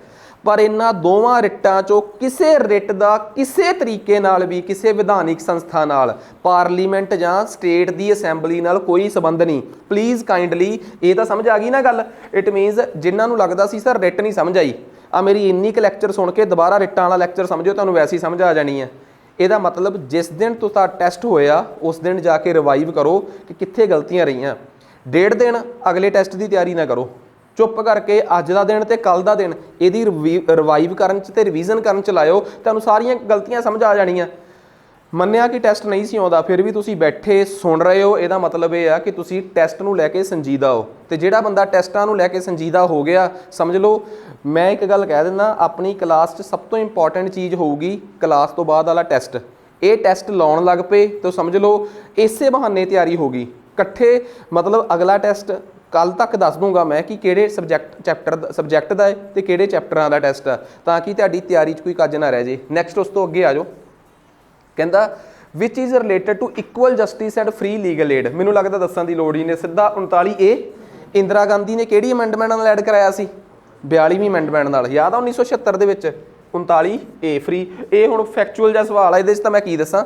ਫੰਡਾਮੈਂਟਲ ਡਿਊਟੀਜ਼, ਚਲੋ ਅੱਗੇ ਆ ਜਾਓ। 42ਵੀਂ ਅਮੈਂਡਮੈਂਟ ਸਵਰਨ ਸਿੰਘ ਕਮੇਟੀ। ਹਾਂ, ਭਾਰਤੀ ਸੰਵਿਧਾਨ ਦੇ ਅੰਦਰ ਇਹਨਾਂ 'ਚੋਂ ਕਿਹੜੀ ਫੰਡਾਮੈਂਟਲ ਡਿਊਟੀ ਨਹੀਂ ਗਈ? ਵੋਟ ਪਾਉਣਾ। ਤੇ ਮੈਂ ਤੁਹਾਨੂੰ ਦੱਸਿਆ ਸੀ ਨਾ ਕਿ ਵੋਟ ਪਾਉਣ ਨੂੰ ਵੀ ਸਵਰਨ ਸਿੰਘ ਨੇ ਕਿਹਾ ਸੀ ਕਿ ਬਣਾ ਦਿਓ ਡਿਊਟੀ। ਉਹਨੇ ਤਾਂ ਸਿਰੇ ਲਾਤੀ ਸੀ, ਕਹਿੰਦਾ ਟੈਕਸ ਭਰਨਾ ਵੀ ਡਿਊਟੀ ਲਾ ਦਿਓ ਇਹਨਾਂ ਦੀ, ਫਿਰ ਔਖਾ ਹੋ ਜਾਂਦਾ। ਠੀਕ ਆ, ਇਸ ਦੇਸ਼ ਦੇ ਵਿੱਚ ਜਿੱਥੇ ਬਹੁਤ ਵੱਡੇ ਲੋਕ ਜਿਹੜੇ ਆ ਉਹ ਗਰੀਬੀ ਰੇਖਾ ਤੋਂ ਥੱਲੇ ਆ ਤੇ ਸਿਰਫ 4-5% ਲੋਕ ਹੀ ਇਨਕਮ ਟੈਕਸ ਦੇਣ ਦੇ ਕਾਬਲ ਨੇ, ਉੱਥੇ ਟੈਕਸ ਭਰਨਾ ਸਭ ਦੀ ਡਿਊਟੀ ਲੱਗ ਜਾਂਦੀ, ਔਖਾ ਹੋ ਜਾਂਦਾ। ਫਿਰ ਉਸੇ ਡਿਊਟੀ ਨੂੰ ਆਧਾਰ ਮੰਨ ਕੇ ਸਰਕਾਰ ਇਹ ਕਹਿ ਦਿੰਦੀ ਕਿ ਨਹੀਂ ਟੈਕਸ ਭਰਨਾ ਨਾ ਭਰੋ, ITR ਭਰਨੀ ਸ਼ੁਰੂ ਕਰੋ ਆਪਣੀ ਸਾਰੀ। ਜਿਹਨੇ ਨਹੀਂ ਟੈਕਸ ਭਰਨਾ ਘੱਟੋ ਘੱਟ ਕਾਨੂੰਨ ਬਣਾ ਕੇ ਸਰਕਾਰ ਕਹਿ ਦਿੰਦੀ ਕਿ ਤੁਹਾਡੀ ਡਿਊਟੀ ਹੈ ਟੈਕਸ ਭਰਨਾ। ਨਹੀਂ ਵੀ ਭਰਨਾ ਕੋਈ ਕੰਪਲਸ਼ਨ ਨਹੀਂ, ਐਟਲੀਸਟ ITR ਸਾਰੇ ਭਰਨ, ਦੱਸਣ ਕਿ ਮੇਰੀ ਇਸ ਵਾਰ ਦੀ ਇਨਕਮ ਟੈਕਸ ਰਿਟਰਨ ਕਿੰਨੀ ਆ। ਠੀਕ ਆ, ਜ਼ੀਰੋ ਰਿਟਰਨ ਭਰਨਾ ਜਿਹੜਾ ਹੈ ਭਰ ਦੋ ਕਿ ਜੇ ਕਿਸੇ ਦੀ ਨਹੀਂ ਗਈ, ਪਰ ਸੋਚ ਕੇ ਦੇਖੋ ਇੱਥੇ ਜ਼ੀਰੋ ਰਿਟਰਨ ਭਰਨ ਵਾਸਤੇ ਵੀ 500 ਰੁਪਈਆ ਲੱਗ ਜਾਂਦਾ ਹੈ। ਤੁਹਾਨੂੰ ਕੀ ਲੱਗਦਾ ਕਿ ਤੁਸੀਂ ਨੈੱਟ ਖੋਲ੍ਹ ਕੇ ਆਪ ITR ਭਰ ਲੋਗੇ? ਉਹਦੇ ਵਾਸਤੇ ਵੀ ਕਿਸੇ ਮਾੜੇ ਚੰਗੇ ਵਕੀਲ ਕੋਲ ਜਾਂ ਜਾਣਾ ਹੀ ਪਊਗਾ ਜਾਂ ਕਿਸੇ ਐਕਸਪਰਟ ਕੋਲ ਜਾਣਾ ਪਊਗਾ। ਉਹ ਤੁਹਾਡੇ ਤੋਂ 100, 200, 500, 1000 ਕਿੰਨੇ ਰੁਪਏ ਵੀ ਲੈ ਸਕਦੇ ਆ। ਸੋ ਪਲੀਜ਼ ਇਹ ਬਹੁਤ ਇੰਪੋਰਟੈਂਟ ਆ। ਬਾਕੀ ਸਾਰੀਆਂ ਸਾਡੀਆਂ ਡਿਊਟੀਜ਼ ਨੇ। ਅੱਗੇ ਕਿਹੜਾ ਫੰਡਾਮੈਂਟਲ ਰਾਈਟ ਜਿਹੜਾ ਹੈ ਉਹ ਸਾਡੇ ਦੇਸ਼ ਤੇ ਉਹਨਾਂ ਨੂੰ ਵੀ ਹਾਸਲ ਆ ਜਿਹੜੇ ਸਾਡੇ ਦੇਸ਼ ਤੇ ਨੌਨ ਸਿਟੀਜ਼ਨਸ ਨੇ। ਭਾਵ ਮੈਂ ਤੁਹਾਨੂੰ ਪੜ੍ਹਾਉਂਦੇ ਹੋਏ ਸਾਫ਼ ਦੱਸਿਆ ਸੀ ਕਿ ਹੇਠ ਲਿਖਿਆਂ 'ਚੋਂ ਕਿਹੜਾ ਬੁਨਿਆਦੀ ਅਧਿਕਾਰ ਆ which is available to all persons, ਜਿਹੜਾ ਹਰ ਲੋਕਾਂ ਨੂੰ ਅਧਿਕਾਰ ਆ, ਜਿਹੜਾ ਸਿਰਫ ਸਿਟੀਜ਼ਨਸ ਤੱਕ ਨਹੀਂ ਗਾ। ਪਹਿਲੀ ਗੱਲ ਆ ਤਾਂ ਨਹੀਂ ਹੋ ਸਕਦਾ ਕਿਉਂਕਿ ਇਹ ਸਾਡੇ ਸਿਟੀਜ਼ਨਸ ਵਾਸਤੇ ਆ। ਇਕੁਐਲਿਟੀ ਆਫ ਓਪਰਚੁਨਿਟੀ ਇਹ ਵੀ ਨਹੀਂ ਹੋ ਸਕਦਾ। ਜ਼ਿੰਦਗੀ ਦਾ ਅਧਿਕਾਰ ਤਾਂ ਸਾਰਿਆਂ ਨੂੰ ਹੀ ਹਾਸਲ ਆ। ਠੀਕ ਆ, ਰਾਈਟ ਟੂ ਲਾਈਫ, ਇਹ ਥੋੜਾ ਕਿ ਕੋਈ ਅਮਰੀਕਾ ਤੋਂ ਇੰਡੀਆ ਆਇਆ ਹੋਇਆ ਉਹਨੂੰ ਕਹਿ ਦੋ ਕਿ ਚੱਕ ਦੋ ਇਹਨੂੰ, ਤਾਂ ਕਿਉਂ? ਇਹਦੇ ਕੋਲ ਕਿਹੜਾ ਰਾਈਟ ਟੂ ਲਾਈਫ ਆ? ਪਰ ਪੋਸੀਬਲ ਹੀ ਨਹੀਂ ਹੈ ਪ੍ਰੈਕਟੀਕਲ। ਤੇ ਨਾਲੇ ਮੈਂ ਤੁਹਾਨੂੰ ਦੱਸਿਆ ਵੀ ਸੀਗਾ ਲਾਈਨ ਮਾਰ ਕੇ ਕਿ ਕਿਹੜੇ ਅਧਿਕਾਰ ਕੇਵਲ ਤੇ ਕੇਵਲ ਨਾਗਰਿਕਾਂ ਲਈ ਆ ਤੇ ਕਿਹੜੇ ਇਨਸਾਨਾਂ ਲਈ ਆ। ਠੀਕ ਆ, ਇਨਸਾਨਾਂ ਲਈ ਭਾਵ ਨਾਗਰਿਕ ਜਮਾ ਬਾਹਰਲੇ ਬਸ਼ਿੰਦੇ, ਕੋਈ ਵੀ ਬਾਹਰੋਂ ਆਇਆ ਸਾਡੇ ਦੇਸ਼ 'ਚ। ਉਸ ਤੋਂ ਬਾਅਦ ਆ ਕੇ 24 ਕਿਹੜੀ ਫੰਡਾਮੈਂਟਲ ਡਿਊਟੀ ਸਾਡੇ ਇੱਥੇ ਇਹਨਾਂ 'ਚੋਂ ਚਾਰਾਂ 'ਚੋਂ ਹੈਗੀ ਆ? ਦੱਸੋ ਜੀ। ਇੱਕ ਮਿੰਟ ਆ, to protect monument of national importance, ਇਹ ਡਿਊਟੀ ਹੈ ਸਾਡੀ ਕਿ ਨਹੀਂ? ਇਹ DPSP ਆ। ਐਸਾ ਭੁਲੇਖਾ ਪਾਉਂਦੇ ਆ। ਸੋ ਇਹਦਾ ਆਨਸਰ ਇੱਕ ਮਿੰਟ ਉਹਨਾਂ ਨੇ ਕੀ ਕਿਹਾ? ਅੱਛਾ ਵਿਚ ਇਜ਼ ਦੀ ਡਿਊਟੀ। ਓਕੇ ਆ ਵੀ ਗਲਤ ਹੋ ਗਈ। ਮੈਨੂੰ ਲੱਗਾ ਕਿ ਉਹਨਾਂ ਨੇ ਕਿਹਾ ਕਿਹੜੀ ਨਹੀਂ ਗੀ, ਸੋ ਆਪਾਂ ਉਹੀ ਗਲਤ ਕੱਢ ਲਈ। ਸੋ ਆ ਇਸ ਕਰਕੇ ਭੁਲੇਖਾ ਪਾਉਂਦੀ ਆ ਕਿਉਂਕਿ ਇਹ ਰਿਜ਼ੈਂਬਲ ਕਰਦੀ ਆ ਆਰਟੀਕਲ 49 ਕੇ 50 49 ਦੇ ਵਿੱਚ ਦਿੱਤੀ ਗਈ DPSP ਨਾਲ। ਬਹੁਤ ਭੁਲੇਖਾ ਪੈਂਦਾ ਲੋਕਾਂ ਨੂੰ। ਉਸ ਤੋਂ ਬਾਅਦ to know more and more about the history of India, ਇਹਦਾ ਕੋਈ ਡਿਊਟੀ ਨਹੀਂ, ਠੀਕ ਆ। ਸੋ ਇਹ ਕਿਸੇ ਨਹੀਂ, ਹਾਂ ਅਸੀਂ ਆਪਣੇ ਹਿਸਟਰੀ ਕਲਚਰ ਦੀ ਰਿਸਪੈਕਟ ਕਰਨੀ ਆ, ਪਰ ਉਹਦੇ ਬਾਰੇ ਜਾਣਨਾ ਹੀ ਜਾਣਨਾ ਹੈ, ਇਹ ਸਾਡੀ ਕੋਈ ਡਿਊਟੀ ਨਹੀਂ ਗੀ, ਠੀਕ ਆ। ਖੈਰ, ਟੂ ਡਿਫੈਂਡ ਦੀ ਕੰਟਰੀ, ਇਹ ਤਾਂ ਬਿਲਕੁਲ ਆਪਾਂ ਨੂੰ, ਮੈਨੂੰ ਲੱਗਦਾ ਆਪਾਂ ਪੜ੍ਹੀ ਵੀ ਹੋਈ ਆ। ਤੇ to cooperation with neighbouring countries, ਇਹ ਕਿੱਥੇ ਡਿਊਟੀ ਆ? ਫਿਰ ਤਾਂ ਸਾਡੀ ਇਹ ਡਿਊਟੀ ਹੁੰਦੀ ਕਿ ਅਸੀਂ ਪਾਕਿਸਤਾਨ ਨਾਲ ਸਮਝਾਉਂਦੇ ਹੀ ਰਹਿੰਦੇ, ਠੀਕ ਆ। ਤਾਂ ਖੈਰ ਇਹ ਸਾਰੀਆਂ ਕੱਟ ਕੇ 3C is the correct option. Mark the correct one, ਤਾਂ ਆਹ ਦੇਖੋ 39 ਇਹ ਬਿਲਕੁਲ ਸਹੀ ਆ, ਠੀਕ ਆ। 40 ਵੀ ਬਿਲਕੁਲ ਸਹੀ ਆ, ਤੇ 41 ਰਾਈਟ ਟੂ ਵਰਕ ਮੈਨੂੰ ਲੱਗਦਾ ਸਾਰੀ ਸਹੀ ਆ, ਠੀਕ ਆ। ਬਿਲਕੁਲ ਆਲ ਆਰ ਦੀ ਕਰੈਕਟ, ਠੀਕ ਆ। ਨੈਕਸਟ ਉਸ ਤੋਂ ਬਾਅਦ ਆਪਣੇ ਕੋਲ ਆ ਗਿਆ via which of the following amendment. ਸਮਾਜਵਾਦ ਸ਼ਬਦ ਭਾਰਤ ਦੇ ਸੰਵਿਧਾਨ ਦੀ ਪ੍ਰਸਤਾਵਨਾ 'ਚ ਕਿਹੜੀ ਅਮੈਂਡਮੈਂਟ ਨਾਲ ਆਇਆ? 42ਵੀਂ ਨਾਲ, ਕਿਉਂਕਿ ਪ੍ਰੈਂਬਲ 'ਚ ਹੋਈ ਇੱਕ ਅਮੈਂਡਮੈਂਟ ਆ, ਠੀਕ ਆ। ਵਿੱਚ ਸੁਪਰੀਮ ਕੋਰਟ ਨੇ ਕਿਹਦੇ 'ਚ ਕਿਹਾ ਸੀਗਾ ਕਿ primacy of fundamental rights over DPSPs। ਦੇਖੋ, ਫੰਡਾਮੈਂਟਲ ਰਾਈਟਸ ਬੁਨਿਆਦੀ ਅਧਿਕਾਰ ਵਰਸਿਸ ਸਰਕਾਰ ਦੀਆਂ ਨੈਤਿਕ ਜ਼ਿੰਮੇਵਾਰੀਆਂ DPSPs। ਮਸ਼ਹੂਰ ਹੋਏ ਆ 3 ਕੇਸ। ਪਹਿਲਾ case Shankari Prasad versus state of Rajasthan 1951 'ਚ, ਕਿਸੇ ਦੀ ਜ਼ਮੀਨ ਖੋਲੀ ਸਰਕਾਰ ਨੇ, ਕੋਰਟ ਚਲੇ ਗਿਆ, ਸੁਪਰੀਮ ਕੋਰਟ 'ਚ ਜਾ ਕੇ ਕਹਿੰਦਾ ਜੀ ਮੇਰਾ ਫੰਡਾਮੈਂਟਲ ਰਾਈਟ ਆ, ਠੀਕ ਆ। ਸੁਪਰੀਮ ਕੋਰਟ ਨੇ ਕਿਹਾ ਨਹੀਂ, ਸਰਕਾਰ ਕਹਿ ਰਹੀ ਆ ਕਿ ਸਾਡੀ ਜ਼ਿੰਮੇਵਾਰੀ ਆ ਕੰਸੋਲੀਡੇਸ਼ਨ ਆਫ ਲੈਂਡ, ਕਿ ਜ਼ਮੀਨਾਂ ਨੂੰ ਮਰੱਬੇਬੰਦੀ ਕਰਕੇ ਗਰੀਬਾਂ 'ਚ ਅਮੀਰਾਂ 'ਚ ਬਰਾਬਰ ਵੰਡਣਾ। ਸਾਨੂੰ ਐਵੇਂ ਲੱਗਦਾ ਕਿ DPSPs ਦੀ ਅਹਿਮੀਅਤ ਵੱਧ ਆ, ਬੁਨਿਆਦੀ ਅਧਿਕਾਰਾਂ ਦੀ ਅਹਿਮੀਅਤ ਘੱਟ ਆ। ਇਸ ਕਰਕੇ ਅਸੀਂ ਸਰਕਾਰ ਦੀ ਗੱਲ ਮੰਨ ਲਈ ਕਿ ਤੇਰੀ ਜ਼ਮੀਨ ਖੋਈ ਜਾਣੀ ਬਣਦੀ ਸੀ, ਮਰੱਬੇਬੰਦੀ ਦੇ ਤਹਿਤ ਤੇਰੇ ਕੋਲ ਜਿੰਨੀ ਜ਼ਿਆਦਾ ਫਾਲਤੂ ਜ਼ਮੀਨ ਸੀ ਉਹਦਾ ਖੋਹਣ ਦਾ ਸਰਕਾਰ ਦਾ ਹੱਕ ਬਣਦਾ ਹੈ। ਉਹ ਕਹਿੰਦਾ ਜੀ ਮੇਰਾ ਫੰਡਾਮੈਂਟਲ ਰਾਈਟ ਆ, ਰਾਈਟ ਟੂ ਪ੍ਰੋਪਰਟੀ, ਕਹਿੰਦੇ ਉਹ ਨਹੀਂ ਸਾਨੂੰ ਪਤਾ, ਬਸ ਅਸੀਂ ਤੇ ਇੱਕ ਗੱਲ ਕਹਿਤੀ ਕਿ DPSPs ਵੱਡੇ ਤੇ ਫੰਡਾਮੈਂਟਲ ਰਾਈਟਸ ਛੋਟੇ। ਸੋ ਪਹਿਲਾ ਸ਼ੰਕਰੀ ਪ੍ਰਸਾਦ ਕੇਸ 1967 ਜਲੰਧਰ ਦੇ Golaknath Henry versus state of Punjab ਦਾ ਕੇਸ ਆ ਗਿਆ। ਉਹੀ ਸੁਪਰੀਮ ਕੋਰਟ ਆ। ਸੁਪਰੀਮ ਕੋਰਟ ਕਹਿੰਦੀ ਕਿ ਸਾਨੂੰ ਐਂ ਲੱਗਦਾ ਕਿ ਸਰਕਾਰ ਦੀਆਂ ਡਿਊਟੀਆਂ ਉਦੋਂ ਸ਼ੁਰੂ ਹੁੰਦੀਆਂ ਜਾਂ ਜ਼ਿੰਮੇਵਾਰੀਆਂ ਜਦੋਂ ਤੱਕ ਪਹਿਲਾਂ ਬੰਦੇ ਦੇ ਰਾਈਟਸ, ਇਸ ਕਰਕੇ ਇਹਦੀ ਜ਼ਮੀਨ ਮੋੜੋ ਕਿਉਂਕਿ ਫੰਡਾਮੈਂਟਲ ਰਾਈਟਸ ਵੱਡੇ ਤੇ DPSPs ਛੋਟੇ। ਸੋ ਜੇ ਕੋਈ ਮੈਨੂੰ ਕਵੇ ਕਿ ਫੰਡਾਮੈਂਟਲ ਰਾਈਟਸ DPSPs ਤੋਂ ਉੱਪਰ ਨੇ, ਉਹਨਾਂ ਦੀ ਪ੍ਰਾਈਮੇਸੀ ਆ, ਇਹ ਕਿਹੜੇ ਕੇਸ 'ਚ ਕਿਹਾ ਗਿਆ ਹੈ? ਉਹ ਕਿਹੜੇ ਕੇਸ 'ਚ ਕਿਹਾ ਗਿਆ ਹੈ? ਗੋਲਕਨਾਥ ਹੈਨਰੀ। ਤੇ ਕਿਹੜੇ ਕੇਸ 'ਚ ਇਹ ਕਿਹਾ ਗਿਆ ਹੈ ਕਿ ਉਹਦੇ ਤੋਂ ਵੱਡੇ ਆ ਤੇ ਉਹ ਤੋਂ ਆ ਸ਼ੰਕਰੀ ਪ੍ਰਸਾਦ? ਤੇ ਕਿਹੜੇ ਕੇਸ 'ਚ ਕਿਹਾ ਗਿਆ ਕਿ ਦੋਵੇਂ ਆਪਸ 'ਚ ਦੇਸ਼ ਦੀ ਤਰੱਕੀ ਵਾਸਤੇ ਜ਼ਰੂਰੀ ਨੇ? ਕੇਸ਼ਵ ਨੰਦਾ ਭਾਰਤੀ ਕੇਸ ਆ। 3 ਕੇਸਾਂ ਦੇ ਮੈਂ ਫੈਸਲੇ ਇੱਥੇ ਸੁਣਾਤੇ। AK ਗੋਪਾਲਨ ਤੇ ਮੇਨਕਾ ਗਾਂਧੀ ਦੇ ਕੇਸ ਦਾ ਫੈਸਲਾ ਉੱਪਰਲੇ ਕੁਐਸਚਨ 'ਚ। ਯਾਰ 5 ਕੇ ਤੁਹਾਡੇ ਪੇਪਰ 'ਚ ਕੇਸ ਆਉਂਦੇ ਆ ਜਿਹੜੇ ਚੱਜਦੇ ਆ, ਠੀਕ ਆ, ਉਹ ਸਾਰੇ ਇੱਥੇ ਰਹਿ ਗਏ।